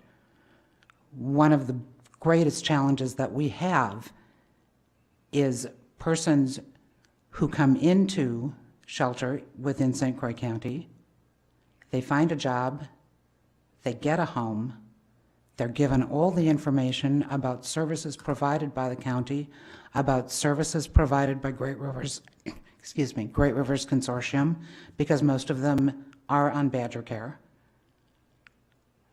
But too many times they have gone to a services center, have sought help, and have not received it. And so when this is brought up to new clients or clients who are returning, they have no faith in the system. So the drug issue, the alcohol issue, the mental health issue goes untreated. Then we have a greater issue because now they are in the community, and that is when we start getting law enforcement involvement, because they may spiral when they are in their apartment and then lose the apartment. They may have an incident while they are in shelter and then be exited or taken by the police if it involves any type of violence. We have an ongoing issue, and we are not even going to begin to address homelessness until we start addressing the issues of drug addiction, alcohol addiction, and mental health within this population. We can't just keep kicking it down the road. As a county, as a state, we need to address these issues head on, because otherwise this issue is only going to get worse. Yep, thank you, Scotty. Anybody else have a question or comment on the presentation to this point? Yeah, Dave, I have a question. It's Paul McGinnis. Okay. So my question is, these folks are not considered a resident of St. Croix County. What are they considered a resident of? I mean, there's a huge hole that's created here. You said it was a state definition. And the question is, so how do we define this? Or is this just a case of everyone kind of just ignoring the problem? It is a complicated situation. Statutory language requires that you be domiciled within the county. However, within the state of Wisconsin, you can become a registered voter within 10 days. You can transfer your driver's license. You can register your vehicle. You can gain employment. You can sign up for Badger Care. You can qualify for SNAP benefits. You can take advantage of other state programs which are offered, but you cannot receive services in mental health, drug addiction or alcohol addiction. This is a problem in state language, which I would state is going to take a resolution coming from this body to the county board, asking that our representatives at the state level change this language. Because I will tell you by the numbers, most of the persons who are passing through Grace Place or passing through any of the other shelters in Wisconsin, they are Wisconsin residents. Less than 1% of our served residents who come through shelters are from out of state. So we are dealing with persons born and bred in Wisconsin who are in a tragic situation, and we are not giving them any assistance. I'd just like to add a little bit here too, just when individuals present in crisis and have access with our emergency services program here in St. Croix County, we work with them whether they're St. Croix County residents or not. And we have a lot of individuals who are considered non-residents. And what we've typically have done to date has been to work with the county of their last known address. And so if individuals are in transition and they're coming through, we're obviously a county that's right along a high passing with I-94. We have a lot of individuals who go into crisis while they're inside our county, and we work with that county of their last known address. So just like if somebody, a resident who last lived here in St. Croix County is staying at a shelter in Eau Claire County and has contact with their crisis system, that crisis system in Eau Claire will work with us to get that person engaged in services and programming through our county. And we work with that individual and get them linked into services through our county, even though it's difficult with geography and whatnot. But that's how we've done it to date, is we've worked with that last known address county of residents so that we can get them linked up into services and programming in that county. And I think that I can say that's also with ongoing services as well. If somebody is in Grace Place and their last known address is within St. Croix County, we will certainly work with them. It's when an individual is not from St. Croix County that we've run into issue. And I would say, I don't disagree. I think that we certainly have issues that we need to work with individuals with mental health and substance use needs within the homeless population is certainly one of those issues. And I think that we can do another job, a better job. We just have this residency restriction. And if we work with our partners, I think that we can find some resolution as well. Any other comments? I have a comment, if I Okay. may. I just want to say thank you to everyone who has presented, provided a lot of great information, and you all are doing just such critical work for county residents. So thank you for the work that you're doing.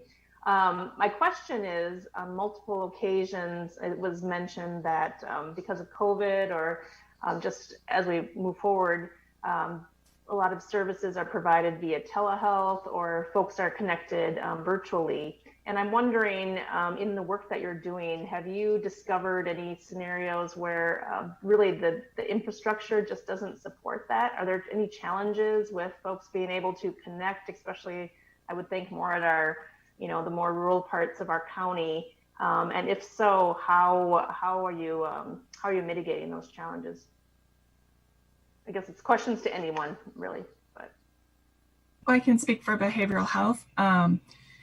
We certainly have run into those issues with individuals not necessarily having access to the technology to support video conferencing. So our preference is that we start with video conferencing, but if that's not feasible, we'll certainly provide the assessment over the phone or the services over the phone. And there are just going to be some individuals that technology, services through technology is not feasible. It just does not work. And we do have the ability to meet with them in person using social distancing and masks and various protective factors. But we're really working to try to maintain safety for everyone. So we're really going with teleconferencing and phone first. Any other questions? Yeah, Dave, this is Pat Thompson. I would be remiss if I didn't thank the Health and Human Services staff for the work that they're doing.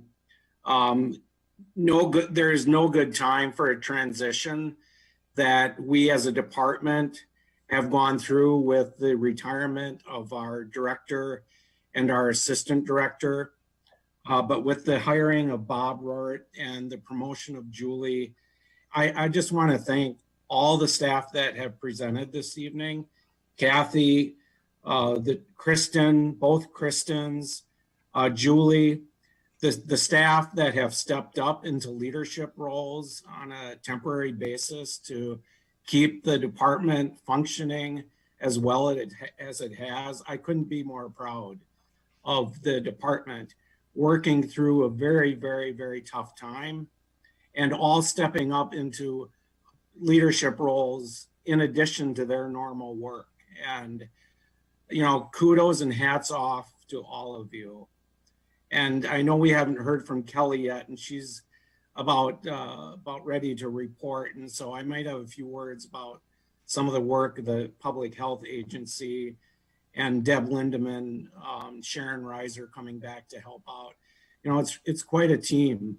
And as the Health and Human Services Board and as county administrator, we couldn't have a better department and a better team anywhere else in the state. And I, for one, am very proud.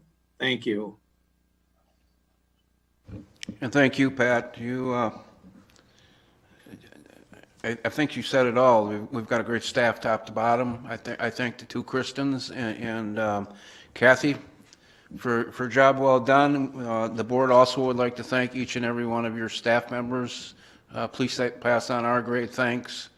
Bob and I had a short 1-hour conversation this afternoon, and one of the things that we both said is, and just like you did, Pat, I have no problem putting any staff member from St. Croix County up against anybody else across the state.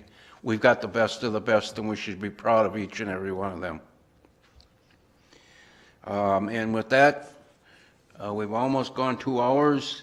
Does anybody, are you okay if we just take a quick 5-minute break, or you want to keep on going? I think we've crammed a lot in for the first 2 hours. We're going to take a quick 5-minute break, and then we'll get right back with public health.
Back into session, we're on public health, with an update from Kelly.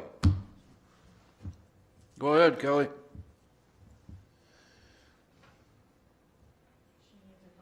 Well, I'm going to wait for the presentation, but I hope everybody's doing good. We're doing real good here. Okay, next slide. Still, we remain during this response. Our number one interventions include non-pharmaceutical interventions. You're probably getting sick of looking at this slide, but it really is the truth. That is our best mitigation strategy right now against COVID-19. Next slide. Okay, so I wanted to talk a little bit about metrics, because you may have heard on lots of different social media channels, people are looking at metrics and making decisions, guiding decisions in data. We call them data-driven decisions. We haven't done a ton of that in St. Croix County, and I'll get to that later as to why that is, or at least an excuse to why that is.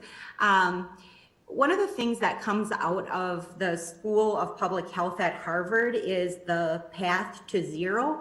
And this is a set of metrics that you can look at for the entire country, which is really nice. You can see that there's a link there on the bottom left of that slide. So you can check it out. What I really want you to pay attention to this slide is the on Tuesday the 7th, there were roughly 32,500 cases in the state of Wisconsin. And only 1 week later, go to the next slide and you can look at the colors and how they change.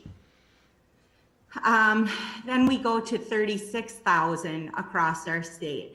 A few of the things I want to talk about related to this are kind of these colors that we're focusing on. So this is looking at risk level in your community.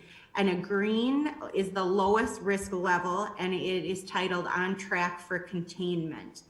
The yellow is community spread.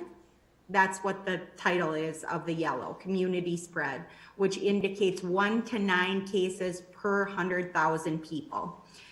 Orange is accelerated spread, and red is tipping point. So if you go back to I should have put these slides side by side. Sorry, I haven't had a lot of time to do things really creatively or well lately, but just a couple different comparisons. So the St. Croix County, where the little box there, hopefully everybody knows where our county is, and that weird tiny little county to the south of us is Pepin County. And I just want to draw your attention to the fact that Pepin County was green 1 week ago, and then next slide, they are currently red now. The thing to remember about metrics is this can change daily. Most of the metrics that are out there look at 7-day or 14-day rolling averages. So Pepin County, who I am close with that health officer. I know I haven't talked to her, and I know it's because she has seen a ton of cases for the size of her population. And remember, we talk about rates in COVID. There's all kinds of epidemiological terms that we use, but I'll always try to explain them once we go through this. So does anyone have, so this is not something we are currently using in St. Croix County, but I wanted to draw your attention to this and explain how great it would be to have an epidemiologist here within the health department to really look at some of this stuff for us. We just simply, as public health nurses, sanitarians, nutritionists, we don't really have the background. Not that just for a discussion point. Next slide, please. The one thing that DHS is doing is also looking at its own indicators. So the state has come up with indicators based on hospital capacity, epi capacity, and contact tracing capacity. I showed this in last month's slide. And I think more of the counties were lighter shades of blue, which indicate a lower rates across the, because burden is related to rates, and they indicated a lot lower, lighter color last month. You can see most of all of Wisconsin is either in the high or medium category now. There's only a few counties that remain low. The one thing I really want you to look at on this slide, I highlighted Pierce, Polk, because those are the counties around us. We all have high burden. And activity level, we all have high activity level. And that little red circle that it doesn't really look like a perfect circle that I drew on that arrow indicates we are trending upward. So our cases are on the rise. Next slide, sorry, please.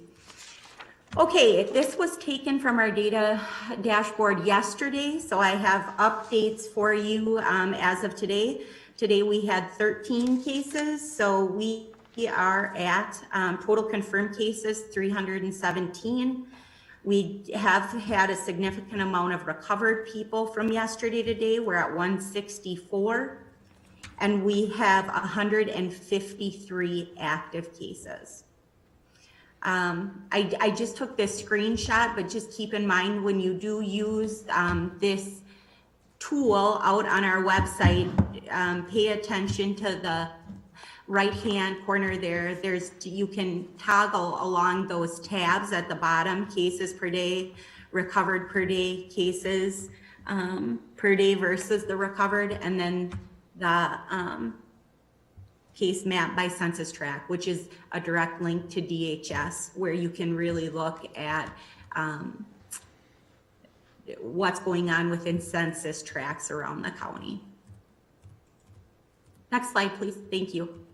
I just wanted to highlight this so you could see we had a record day last Saturday. There were 18 cases in one day. Wow, thank you to public health team. I don't know where we would be with any other staff that we have. Lori Diaby stepped up as the public health supervisor and learned how to take cases. She took 3 active cases that day. She felt it was important. We're trying to give people days off, so we didn't want to bug nurses on their days off. So we kind of all jumped in and took what we needed to do to get those 18 case investigations done within 24 hours, which we did. Unless we maybe didn't get a hold of one. I don't know, doesn't matter. We also had a potential meningitis to follow up with that day, and I got the lucky straw on that one. Luckily, the meningitis was not a case, so we were very happy. Next slide, please.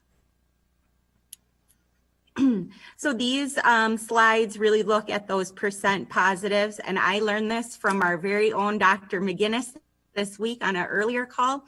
When we look at, so the very right-hand slide, the St. Croix County percent positives per week, we are doing a good job if we are below 5, is what Dr. McGinnis said. And Dr. McGinnis, I invite you to add comments to this because I think you articulate this very well as an MD, if you want.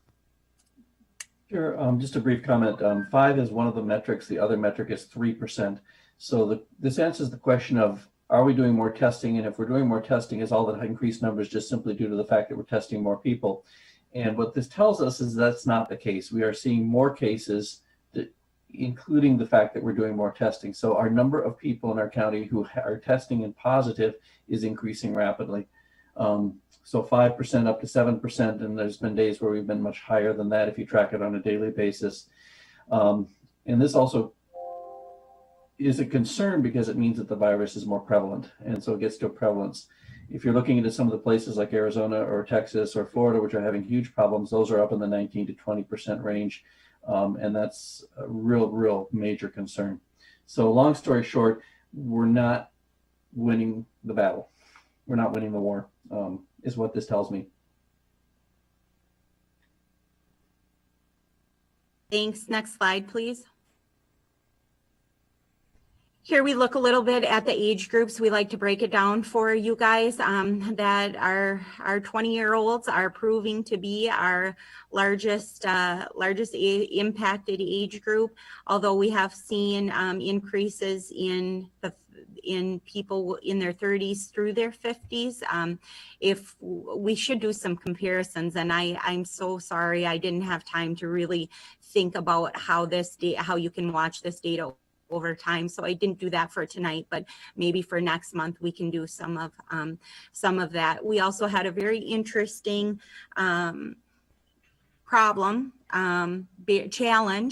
challenge rather, in early July. We had a group of 20-year-olds that did not want to give us contact names. And we didn't really know what to do in this situation as the cases kept flooding in. And a very smart, seasoned public health nurse who is named Jay Hay, if you all know her, she brought it upon herself to tell her case, if you're not willing to give me contact names, you are going to become the public health nurse. We felt that in this situation, it was the only thing we could do at the time. And we used rationale because we know the state of Minnesota, if you have 10 or less cases, it is or if you have 10 or less close contacts as a positive COVID person, it is your responsibility to follow up with those contacts. So I use that rationale as, Jay, that was a really smart move. And we got compliance with many of these 20-year-olds who did not want to give us names. So that was a big win and a good thing. Gender, males still seem to be in this nationally, I believe is still the case, slightly higher positive rates than females. Next slide, please. And here's the race and ethnicity.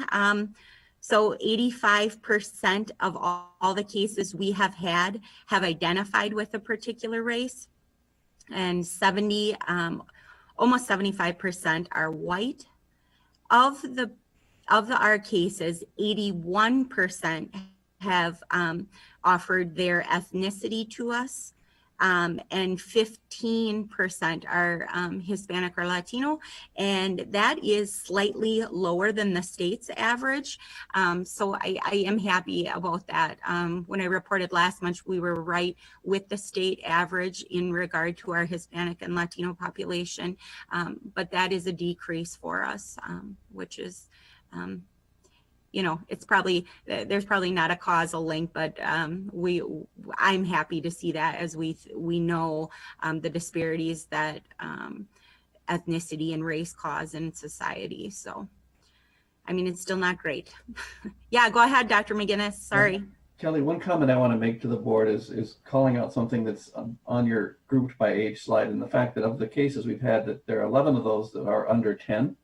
Mm-hmm. And there's 25 of them that are teenagers. Mm-hmm. So while these people are less likely to become seriously ill, there is still penetration of this disease into that population. So unfortunately, it does not mean that those folks that are going to be going back to schools, hopefully, pray, in the fall, are immune from this thing. That is not the case.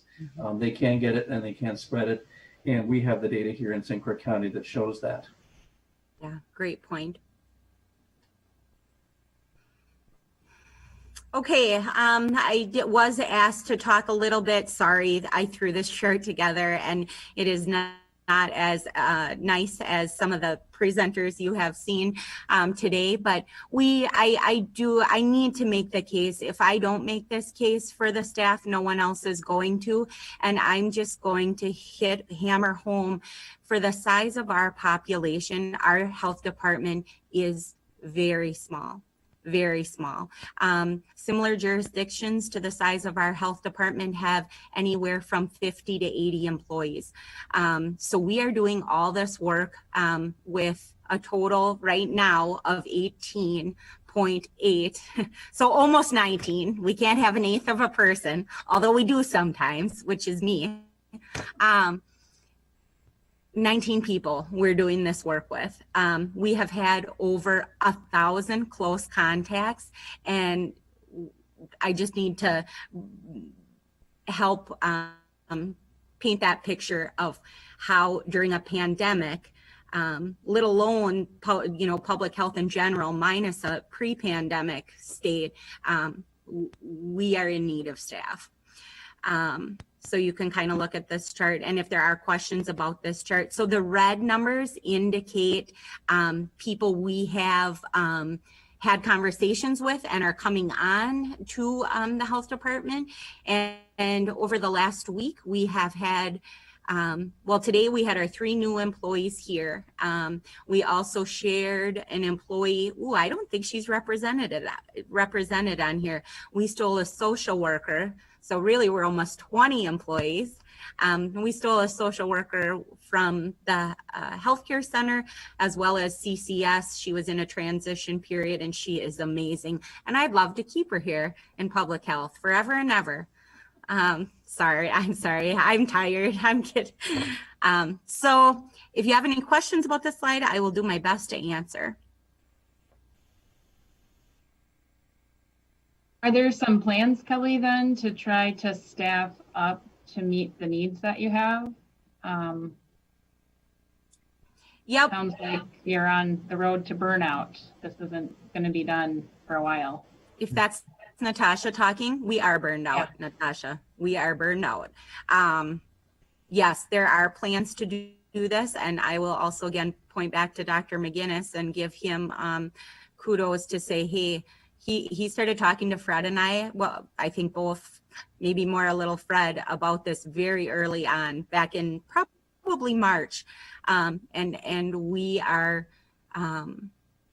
we weren't seeing those rapid spikes or surges in cases. So we were managing. The only people putting in a ton of overtime was Lori and myself, but now our whole staff across the board is putting in quite a bit of overtime. Yes, I will say there are plans to increase with the public health dollars that we have gotten. Okay, good.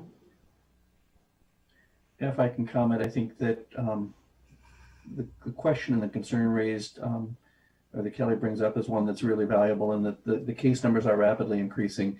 And there's going to be 2 responses to this. Either they're going to continue to climb quite dramatically, in which case we need to double and triple the size of this staff, because unfortunately this is a pandemic and the spread is not linear, it's exponential. And so, and our ability to contact, trace, isolate is one of the ways of controlling us. And that's tactics that have now in some parts of the country been abandoned since they simply can't keep up. I don't want that in our county. That wouldn't serve us well, and wouldn't serve our residents well. So that's one strategy, is that, and we're still going to need people. We need more boots on the ground. We need more people. We need people who can take time, sit back and think about things strategically, think about how to work with our business community, our schools, all these other things that are being funneled through 1 or 2 people. And I know I'm on some volunteer meetings, and the amount of times I either hear Kelly or Lori on those things on a weekly basis is pretty outstanding with everything else that's happening.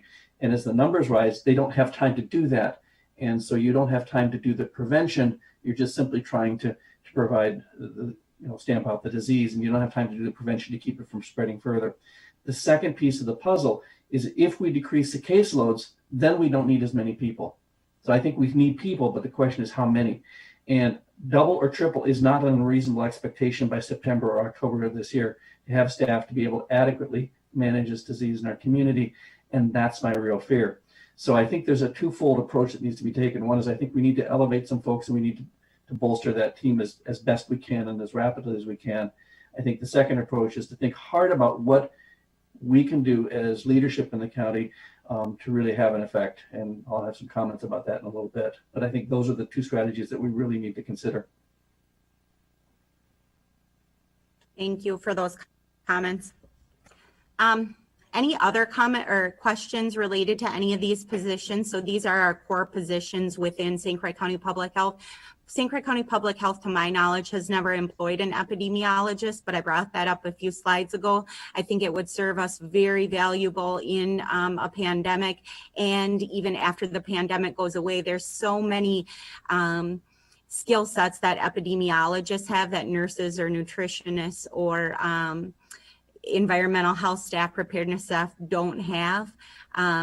And I'm all about building people to gain those skill sets, but not in the middle of a pandemic. Not in the middle of a pandemic. So, Kelly, is that a type of position that we don't have on the books? We could, pardon? Oh, I'm sorry. I interrupt, Pat. I'm sorry. No, it's currently a position that we don't have a G. Right. Yes. Right. Is that my question was? Is that the type of position we could contract with from the clinic? At least, until everybody's saying no. Okay. Well, I'm just not sure, Dr. McGinnis. I don't think clinics are hiring EPIs. Yeah, there's no epidemiologist in the clinics. We'd have to be looking through a university or a very large health system or a state governmental organization to find somebody who would have that skill set. Okay. Yeah. It'd be nice if we could pick one out of those woods, but unfortunately, no. Yeah. Well, Kelly, in terms of administration, and we'll support your ramping up and hiring whatever additional staff you need to get us through this. And our board has, supported that effort and authorized me to assist you in whatever in terms of staffing. So whatever we need to do, whatever kind of positions you need, I'm there to help. Thank you. That is so appreciated. Should we go to the next slide? Because I know you probably have lots of questions. I just interject a kudos to Kelly because she's worked so hard and tirelessly. And I don't know where we'd be if I were at the helm. Oh, stop it. Deb, not even. I'm serious. I'm serious. Deb, Deb, we have the best of both worlds. I mean, we have Kelly and now we have you back. So yeah, it's a win-win. Thank you, but it is a win-win. For youthful energy and older wisdom. It is. It's a win-win. And I just pray every night, and I'm not even kidding, that we don't burn Sharon or Deb out because we have totally capitalized on their strengths and what they do well and their leadership and got us through some really hard days. So yeah, we don't want to burn you guys out either. Just a quick slide here on partnerships and COVID. You've seen this slide before. I want you to, if I can say anything, I just go back to Dr. McGinnis's comment related to, we don't even, I'd love to do more of this, what's on these slides. We are trying to do our darndest at giving our specific staff roles and letting them become experts in, for example, Heather Priege, a public health nurse, has learned guidance related to our long-term care and assisted living facilities. We have Sue Lindberg and now Mary Winkie that is going to work with our school districts. So we're all kind of specializing because it is just merely way too much information to for one person to keep straight and keep these partnerships going. And I will say, law enforcement, I join the chiefs meeting every other week, and then we also host a big community meeting every other Friday.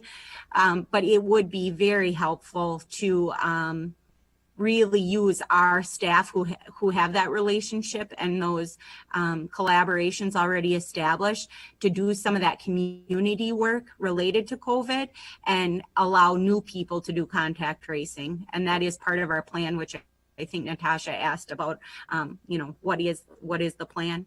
In the meantime, we're just trying to survive. Next slide, please. Oh yeah, stay informed. Okay, questions. I have a couple.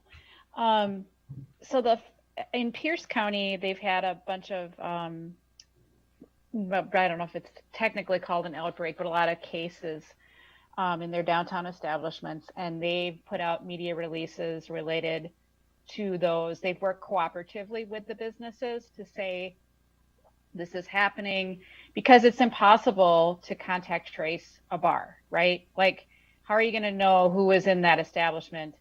And this gives the public a way of knowing that, hey, if you were in this place during this time, you potentially could have been exposed. Is that something we would consider doing, or have we talked about it? And Yep. is that an issue? So great comments, Kathy. This question has come up more than once for me, even today.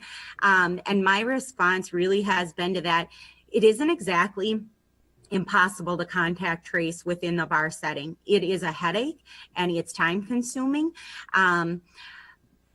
And of the cases that we have had in our businesses and bars and restaurants, we have been able to contact trace. I would say pretty dang efficiently. I'm looking at Lori Diaby, our supervisor over here, who is our business person guru and really has relationships established and works closely with them. We haven't had the need to say, if you were in Skippy's, I don't even know if that's a bar in St. Croix County. If you were in Skippy's on such and such a date, you may have been exposed to COVID. We haven't had that need, which is remarkable. And I also told the police chiefs this afternoon, I'm not saying we won't ever get there, but we just haven't at this point. Okay. And then the other thing, of course, I'm worried about a lot of things, but specifically the spikes, and then coming into fall with the burden of flu season that normally is bad. And watching the CDC's reports of face coverings helping reduce the spread. So I know this is a hot button issue, but how do we get that? How do we get people to wear them? What can we do? What can we do? And I think, I don't know if that's the leadership you were talking about, Dr. McGinnis, but I feel like if we don't get this under control, there's no way. I mean, I'm worried about schools trying to reopen. All of these plans hinge on us bringing all of these metrics down, and it's time for us to do something. And I know you guys have been doing the best you can given what we were thrown with the Supreme Court and all of that. Get it. This isn't on you. I'm not saying that it's just, what can we do to stop, mitigate? Like, let's bring the numbers in the right direction. Anyway, that was a diatribe. No, that's great. Face coverings have come up a lot, and I'll let Dr. McGinnis weigh in as well after I finish. I've been asked quite a bit by different community groups that I'm able to be a part of. I've even gone as far, it has gone as far as the school superintendents really asking, is that a possibility? Do you see DHS putting out like a mandate on state masks? And I was just I'm real hesitant to even guess at that point. That is not something we are hearing on our daily health officer calls, that the state is looking in that direction. But there are, places locally that have. And I think in all fairness, even a group of administration leaders, my supervisor, Bob, we have been talking about things and what precautions or what things we could put in place to really mitigate some of these things, cloth face mask, face coverings. And I think we'll continue to work on this issue. We started this conversation, and I don't believe we're done with that. So I hope that's helpful.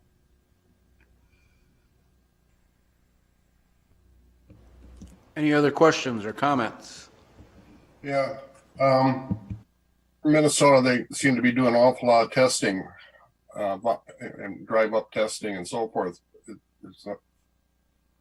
Can we do that here sometime soon? Yeah, so we do have a couple of our clinics that are running drive-through tests. And we actually, that's a great question. We actually I referred two different people today to a health partners organization, obviously not on the Wisconsin side, but the way Health Partners as a system has their organization set up, they do have drive-through testing going on at Stillwater Medical Group. So we refer a lot of people there. I think there's been, I know there have been other health facilities that have run some drive-through testing sites, and that's really going to be up to those health systems in how they organize and coordinate their supplies, frankly, and the materials that they need to test and their lab capacities. Testing is such a complicated issue because you think, oh, you just need people, supplies, and you're good to go. But it's such a complex issue. You need a lot more people, or you need a lot more things than just the people and the test supplies, such as lab capacity, different reagents to actually run the test, the machines to do it.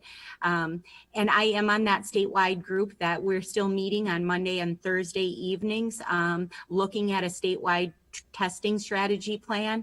And our goals are to absolutely get testing for any symptomatic individual and any asymptomatic individuals that either are close contacts to a positive case, as well as symptomatic people that are in high risk population groups. So I didn't totally answer that question, but that really is a question for our health systems, I think. I'm pretty committed here to keep public health out of actual testing. We really see our lane, our role in this response as contact tracing. That's our gig. But it doesn't mean I'm not have a vested interest in increasing access to testing for everyone in St. Croix County. So in Minnesota, it's up to the health systems in Minnesota, or is it in Wisconsin? It's up to the health system.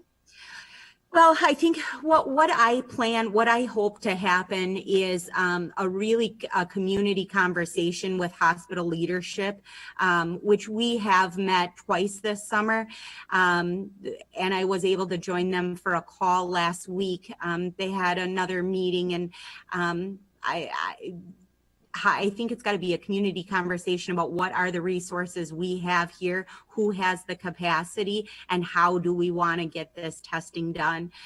We do have really good partnerships with every hospital system we have, and that's all stems back to Healthier Together, which you heard from Kristen and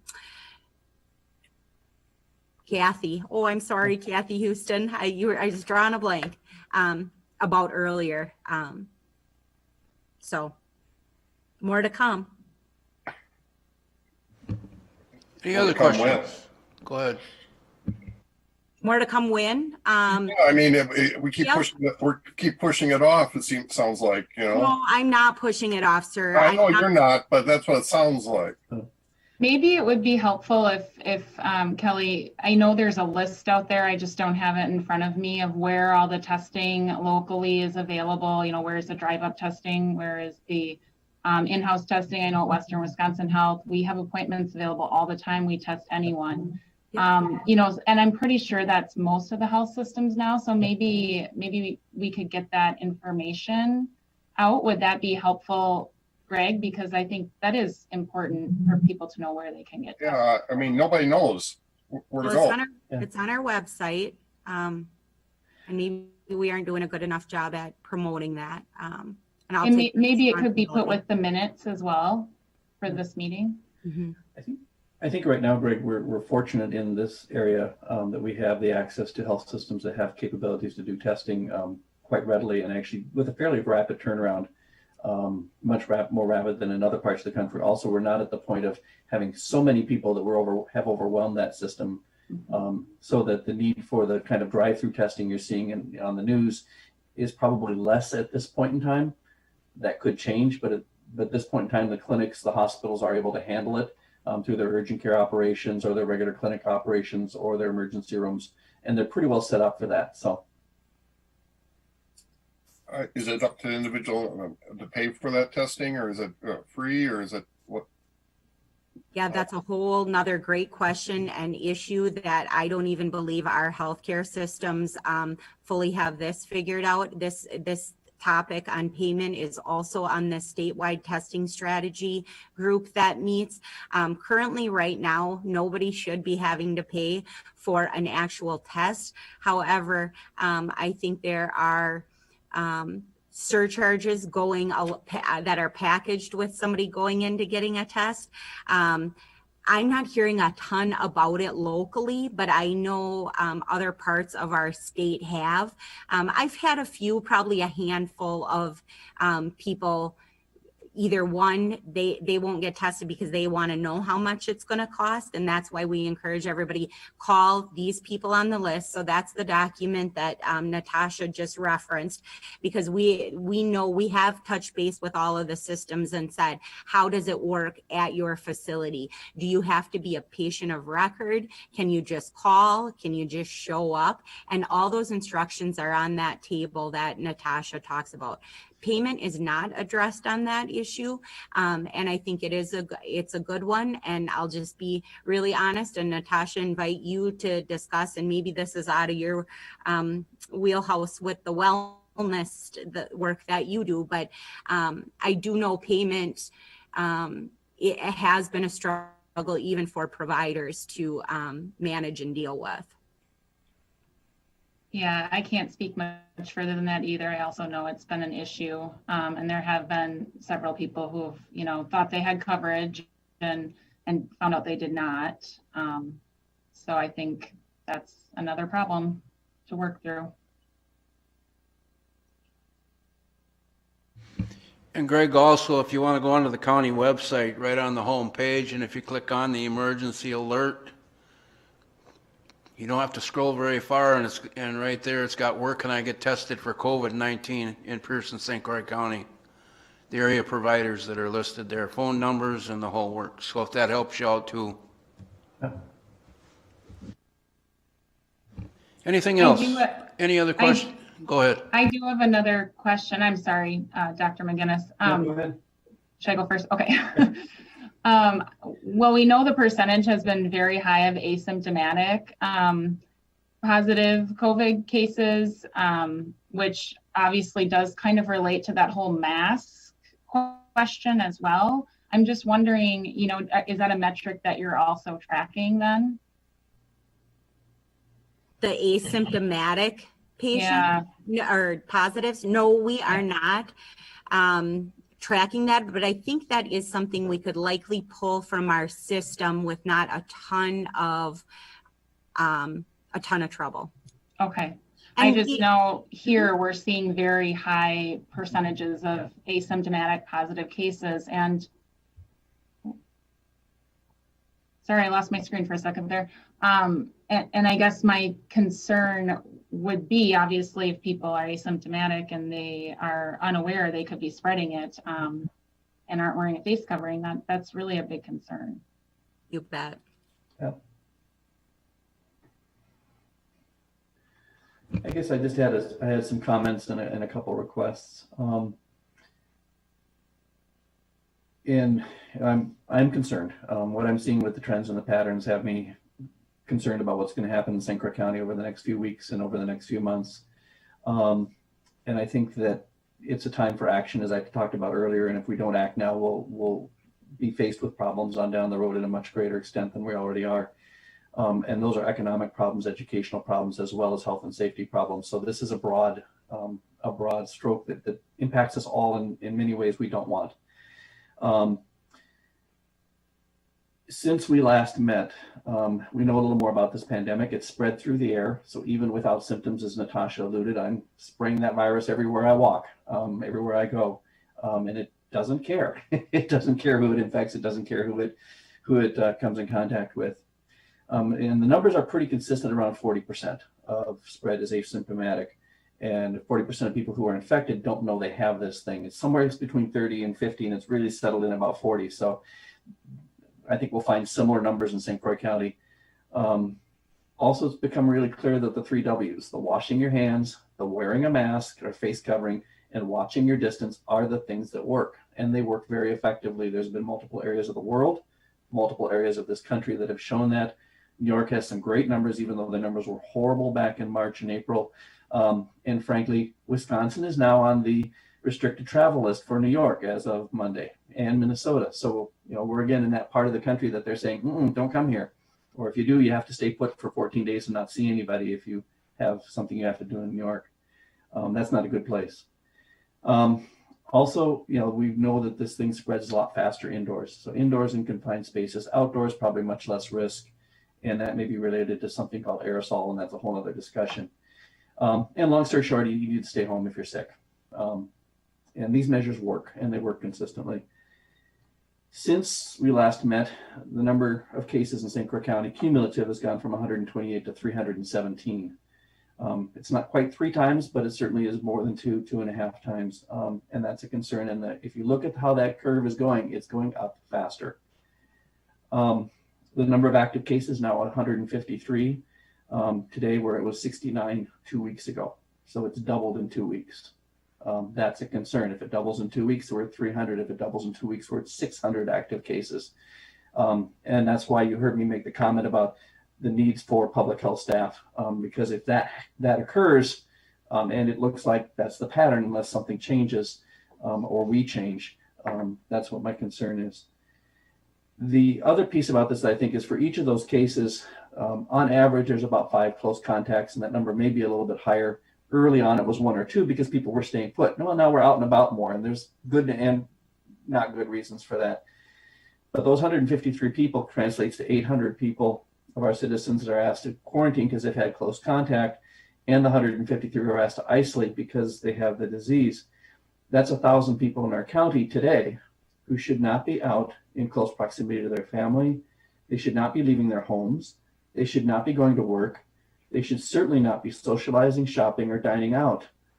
All of those elements that make our economy work, that make us run as a county. So we've got 1,000 people in our county we've taken out of circulation. Well, if we double the number of active cases, we increase the number of those people we take out of circulation even more dramatically because it's a multiplier. And we're not even close to bending or flattening the curve. You remember the early conversations. Well, St. Croix County is going in exactly the opposite direction. While the case numbers aren't high, it's changing, and it's not changing in a good fashion. This is not a partisan issue. It's been made that way, but it's not. This virus doesn't respect whether you're Democratic, Republican, Independent, or just don't care or want it to be over. And believe me, we all do. This was a public health issue. It is now, I believe, in St. Croix County, a public health crisis, and it can rapidly become a public health disaster. It's just moving slower, and it's taking longer than other types of disasters like a flood or a tornado or a hurricane. But to our families, our schools, our economy, our healthcare system, our safety, our citizens, it's no less deadly or costly than any of those natural disasters. So this is just a disaster that's happening in slow motion. This is watching that train run into train wreck going really slow motion. And that makes it hard because it's taking so long. We're used to these things happening and then being done, and we can recover. And this is not the case. In fact, we're not going to see that being done probably until sometime next year, maybe even by this time next year. Could be even longer if the vaccines don't work out, although they're promising. I'm more optimistic than I was a couple months ago. So what do I think we should do? I think it's time for the board and our county leadership, Health and Services Board, to lead and face some hard decisions and have some hard conversations, much as Kathy alluded to.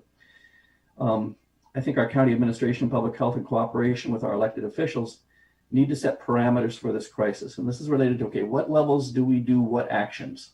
When the disease is at this point in our county, what are the things that we as a county should ask our residents to do or require they do?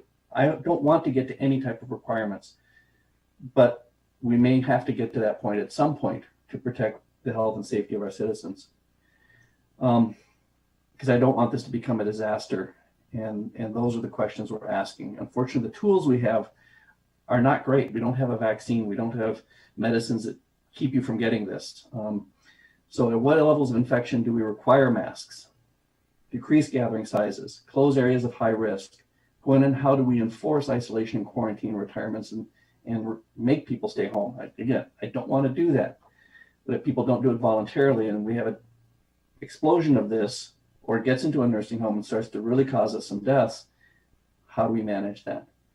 And those discussions should happen now before we're faced with the circumstance where we have to make a decision rapidly. I'd rather have it thought through, discussed, and contemplated before we're actually in a crisis or more of a crisis. And these decisions don't make any of us happy. Neither is driving around a road that's been washed out or stopping for somebody in a crosswalk or putting on shoes to be in a restaurant, but they all protect us and they're all things we're expected to do. And more importantly, and also importantly, is what are those parameters that allow us to dial back up? So if we've had to make any steps or measures, how do we turn them off and when do we turn them off? We know in this country we open too fast. So how do we make sure that we don't replicate that pattern in our own locality here? And I think that's important too. But on the other hand, we want to get us open. We want to get our businesses working. We want to get people out. We want to get schools going, all those kinds of things. But we want to do it in a fashion that is safe. We have to have the resources. I already talked about that. So I won't go over that. And then the transparency. We talked some about that in terms of these decisions and recommendations. In terms of our outbreaks, how do we be cooperative with our civic organizations? Kelly's been working really hard with a lot of that. But what are those messages? How can we support our schools and our school districts as they go through that? I think a couple steps that can be done right away. First, we should issue an advisory. It's not a requirement, but it's an advisory that mask wearing, physical distancing is expected in all public indoor spaces in St. Croix County. This includes places of worship, work, shopping, socializing, dining, and public instruction if it's felt to be appropriate. I think that that's the minimum that we should do today and right now. And I'm use the term advisory rather than a requirement. I also think that St. Croix County should immediately pass or quickly pass an ordinance allowing public health officials or appropriately designated small group of public health officials, county leaders, and elected officials to make decisions on changes and requirements to keep this county from moving into a disaster. The virus isn't waiting for monthly meetings. It's not waiting for judicial decisions. It's spreading through our community, impacting our schools, our economy, and our citizens' health. So those are my concerns and those are my requests of our county leadership, of our county board, of this group. And I'm open to questions, but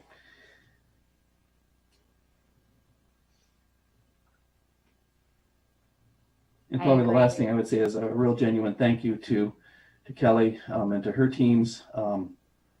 Pat, you stepped up to the plate and said, let's see what we need to do. And I think that's going to be really important going forward. And there's been a huge amount of adjustments by everyone else to this. So that's been greatly appreciated. I think that was very well said and we all needed to hear it. Thank you. Yeah. It's not an easy message. No, but thank you. Thank you very much. Bob?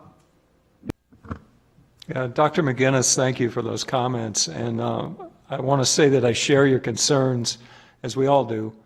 I do want to comment that county leadership has been meeting to discuss these issues, to be proactive as we can be, to address the very concerns that you mentioned, including reaching out to businesses and helping them to devise strategies to mitigate the spread of the virus within their businesses and their patrons and staff.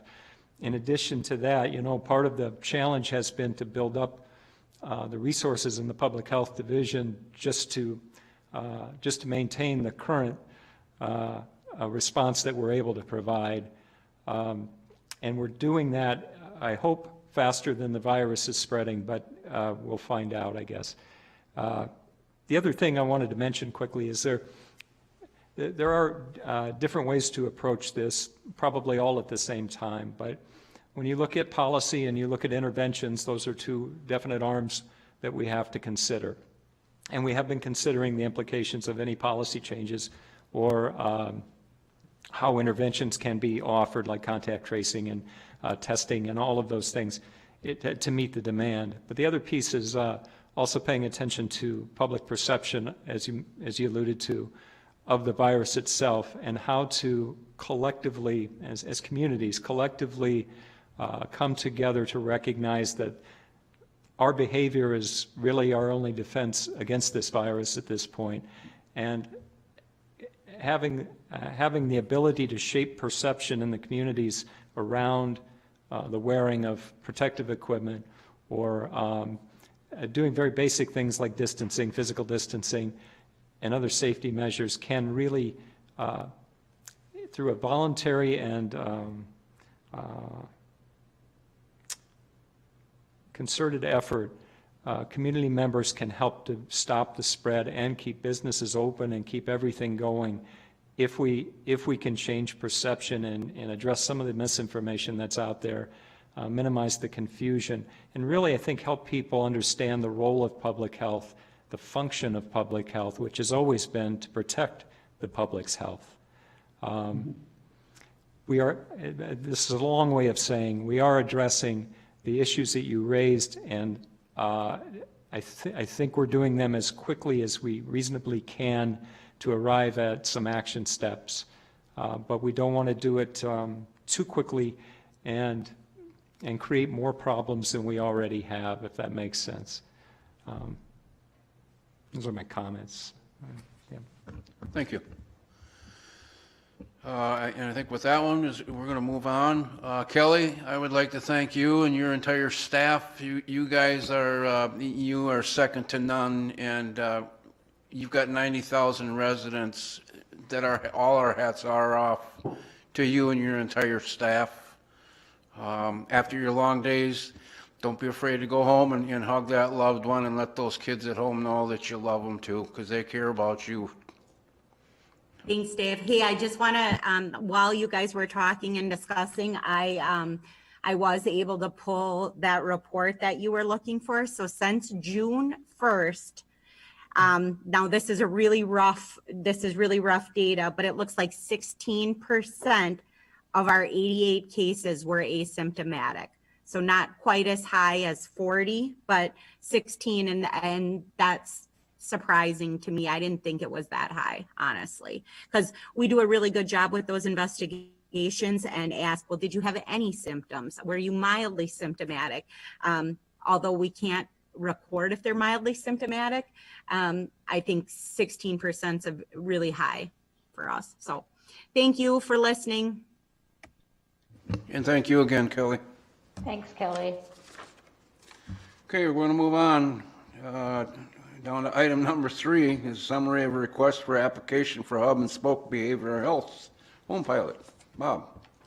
Thank you, Chair Osnes. I know this has been a long evening for everyone, so I just wanted to touch upon an opportunity that came along last week from the Department of, from the DHS in Wisconsin. To summarize this effort, the request for applications came from DHS to award 3 pilot sites in the state an opportunity to develop a health home model, a behavioral health home model that targets people with addiction disorders and who are at risk for or who have co-occurring mental health or physical disorders or conditions. The idea here, I'm going to put my notes aside, the idea here was to look at system reform with respect to how addiction is treated within our healthcare system. And this is a step forward in doing that by creating a more coordinated, integrated system of care, using Medicaid funding to pay for interventions that are currently not covered under Medicaid. Maybe I should refer to my notes here. The target population is youth and adults with severe SUD, and the federal match for participating pilot programs is 90%, with the state picking up the 10% match. The funding and the structure of this is amorphous right now. The state's willing to work with pilot sites as they develop plans, initial plans, and funding and staffing structures and other funding mechanisms to work with these pilot projects to establish a new system of care called a hub and spoke model, where the county, if we were awarded this pilot opportunity, would serve as the hub in that spoke, provide specific services that are required under the health home model. Those are listed as comprehensive care management or case management, care coordination, health promotion, comprehensive transitional care follow-up, individual and family support, referral to community and social supports. It also includes a component for medication-assisted treatment that we would have to provide 3 different medication options for people with addiction disorders. and develop these spokes to the hub, which include community partners, other organizations, hospitals, other support systems within the community that would, in coordination with the county, provide a continuum of care from early intervention through continuing care. I hope that made sense. It's my quick summary. I did provide within the board packet the first 2 pages of the concept paper that DHS provided that does give you a little more summary, and I can provide additional documents or information to clarify some of the specifics of this effort.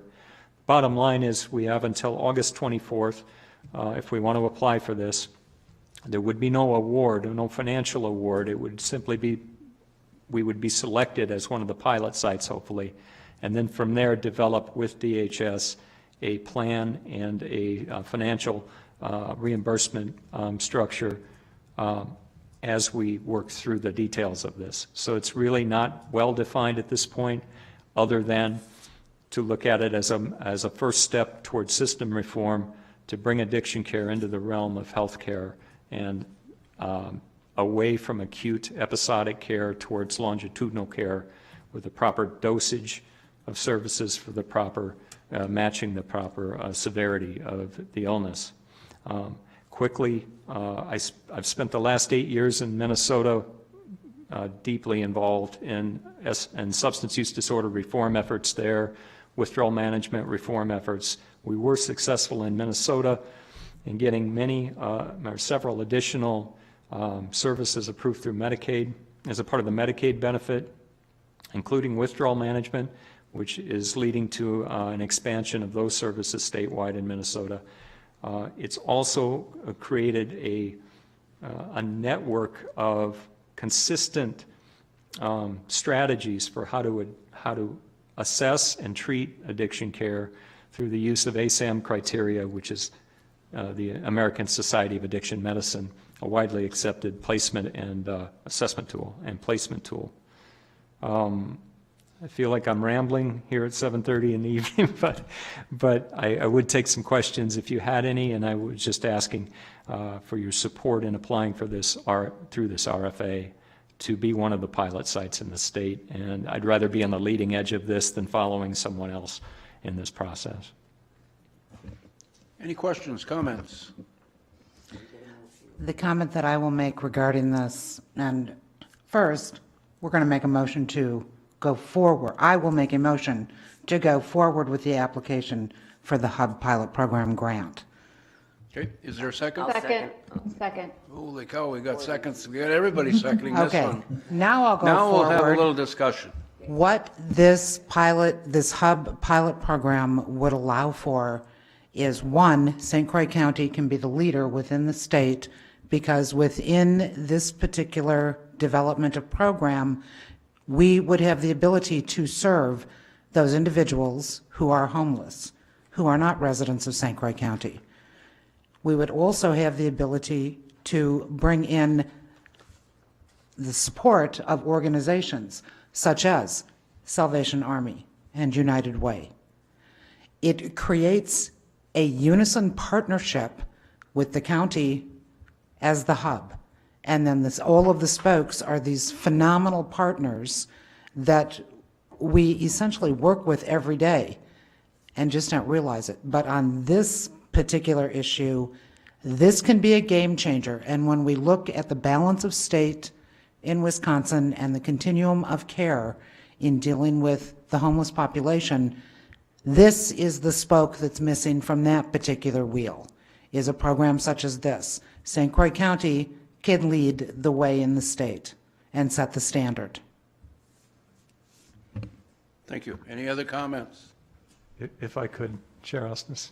Yeah, I do want to clarify the steps involved in this RFA application. We would have to apply by August 24th. The awards would be announced sometime in October for the 3 pilot sites, and the pilot is scheduled to begin in March of 2021. There is no guarantee that DHS will get they have to include this plan in their state plan amendment, and there's no guarantee that CMS, the Centers for Medicare and Medicaid, will approve their state plan amendment. Probably they will, but those are some of the timeframes and steps. So the selection process would occur in October. The actual anticipated time of beginning the pilot would be sometime in March of 2021 and run for 2.5 years. After that, the state would determine if the outcomes from the pilot projects were significant enough to continue funding and continue expanding this effort. Again, I think it's a very good first step in reforming addiction care, but also in coordinating mental health, addiction, physical health, all together in a more holistic model. So, thank you. And I agree with you. I think it's a great first step. Anyone else have any comments, questions? All right, I'll call the question. All in favor, say aye. Aye. Opposed? Motion carried. And we will move on for an update on the Wind Siting Council. Thank you, Chair Osnes. I did want to follow up on where things seem to stand with the Wind Siting Council. To our knowledge, there's not been any further actions taken by the Wind Siting Council, nor has HHS received a response to the letter sent by, I think it was signed by you, Chair Osnes, to the Wind Siting Council board surrounding the health impacts of wind energy. As noted in the letter sent last February, a recent review of the Public Service Commission, the PSC electronic record filing system, it appears no action has been taken by the council since their meeting held on July 26, 2018. They were supposed to report back in October of last year, I believe, and there was no meeting held, or at least no record of a report that I'm aware of. It does appear there are some new board members starting at the Wind Siting Council in July this month, and I'm asking if the board would like me to would like us to take further action in pursuing a response from that council. Scotty? I would say absolutely. By PSC 128, the Wind Siting Council must have an annual meeting. They are committed by statutory language to develop and deliver a report. The Wind Siting Council has for too long gone without being fully seated, and it is too close in St. Croix County with a proposed development in Forest, Wisconsin, to allow this to go unanswered. In any other situation in state government with any other entity, if a committee had not met and upheld its statutory requirements, it would be disbanded. So yes, follow-up is needed and necessary.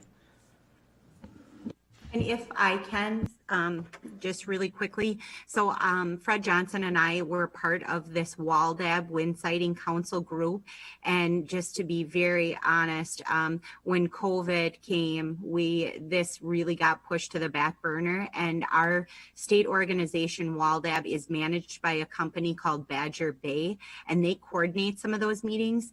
The WALDAB meetings that I'm specifically talking about, only very specific to the Wind Siting Council, because there are a few counties around the state that get together and talk about this and see where this is at. And it's just a capacity issue. Not one health department has been able to give this attention. Okay, Kelly, thank you for that. We appreciate it. Are you okay with the just moving forward with this, sir, or do you need a vote from us? What would you like? Well, I suppose a motion to move forward with a follow-up letter, is that the, okay, yes. Is there a motion for the follow-up letter? I would move that Health and Human Services contact, once again, the Wind Siting Council and its board members with a follow-up letter and the request as given previously. I'll second it. Okay, got a motion and a second. Is there any other conversation, Questions? Seeing none, all in favor say aye. Hi. Aye. Opposed? Motion carries.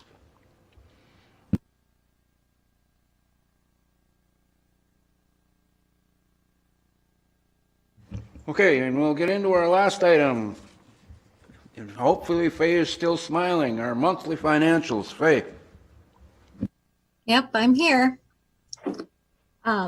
So you do have the financials in your packet. During my review, the state revenues are on track. When you look at percentages, they appear to be behind, but that's just where they tend to run because of the timing of when we send our claims and when we get that reimbursement. Our local revenues are a little bit lower than we budgeted. Although behavioral health and children's services, we all talked about how we did resume services and we're providing them, via telehealth, via telephone. They are at a little bit reduced rate from what they were prior to when we were seeing people in face-to-face. Overall, our operating expenses are on track. We have had some shifting in expenses, so our purchase services are a little bit lower, but we're seeing increased expenses in other areas, such as postage and phones, supplies that we've purchased in order to make sure that we're protecting people with protective equipment.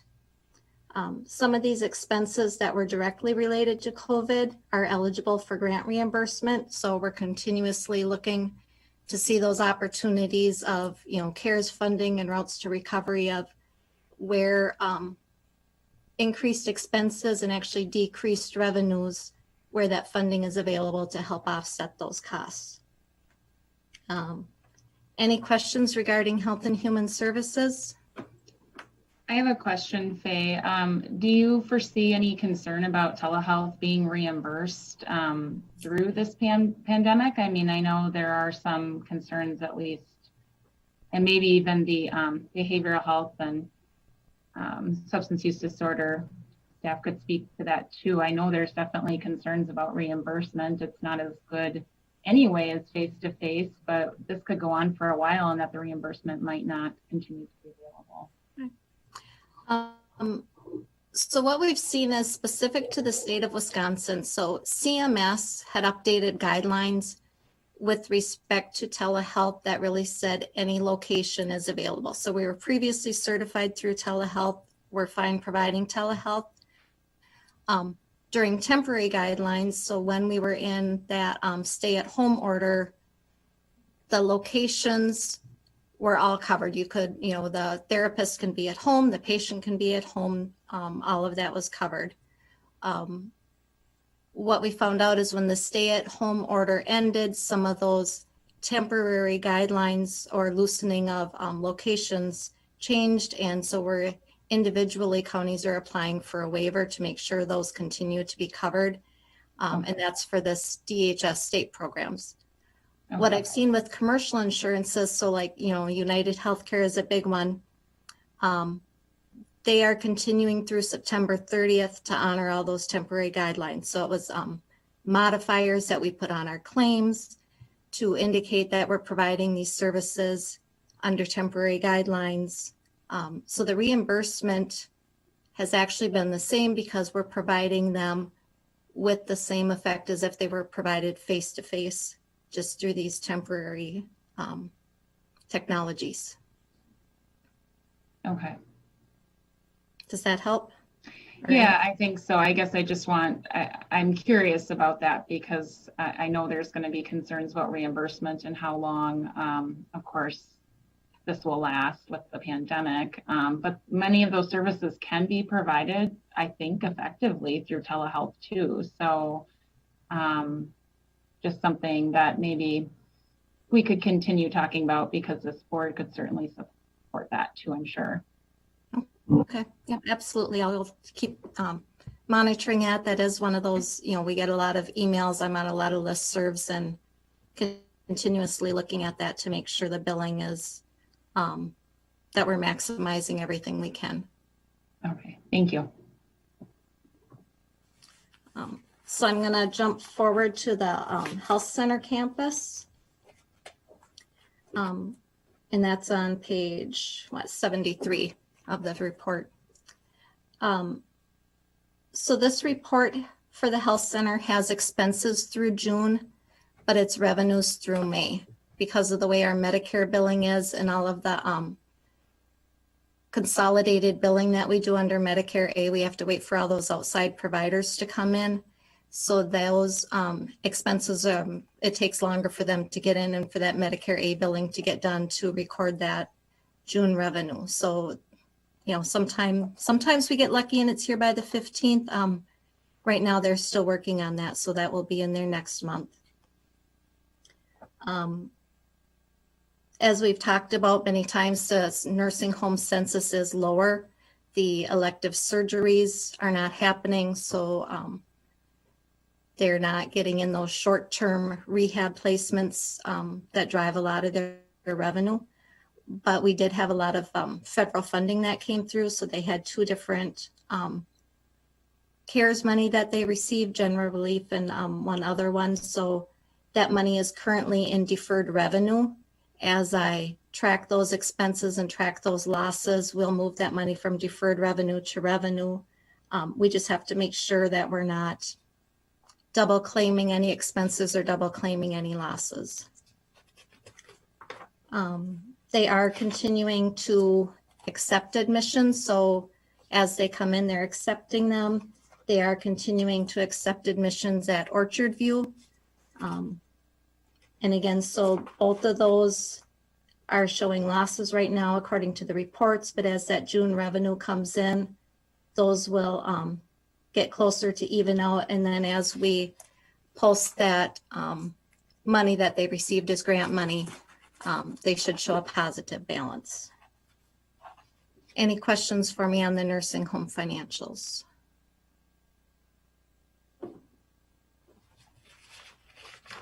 Okay, and our last group on here is veterans. And veterans is right on track. Their revenues are where we expected. And their operating revenues are actually, or operating expenses are actually coming in a little under budget. So they are doing very good right now. So that's all I have for you. Oh, actually two other things, sorry. I did want to mention that we are just finishing up the audit with Clifton Larson Allen. So, you know, within the next month or 2 months, you'll get reports back of our 2019 expenses and revenues. And then we are also working on our 2021 budgets. So I'm working with Bob and the various department leadership here to work on our budget preparations. Super. Any questions or comments for Faye? Thank you, Faye, for all your good work. It's greatly appreciated. Yep, you're welcome. Okay. And we have finished our agenda items. Is there any requests for future agenda items coming up? Anything on the next agenda anybody would like? Announcements or correspondence? Bob, do we have anything extra? No, I don't think so, Chair. Anybody else? Ken, you don't have anything? Adam, you're good? I think we're all okay with that one. Our next meeting will be August 19th, 5 o'clock here in the boardroom. Again, thank you board members and thank you staff members who have stuck around until the very end. You guys are the best of the best. Everybody have a good night. We are adjourned.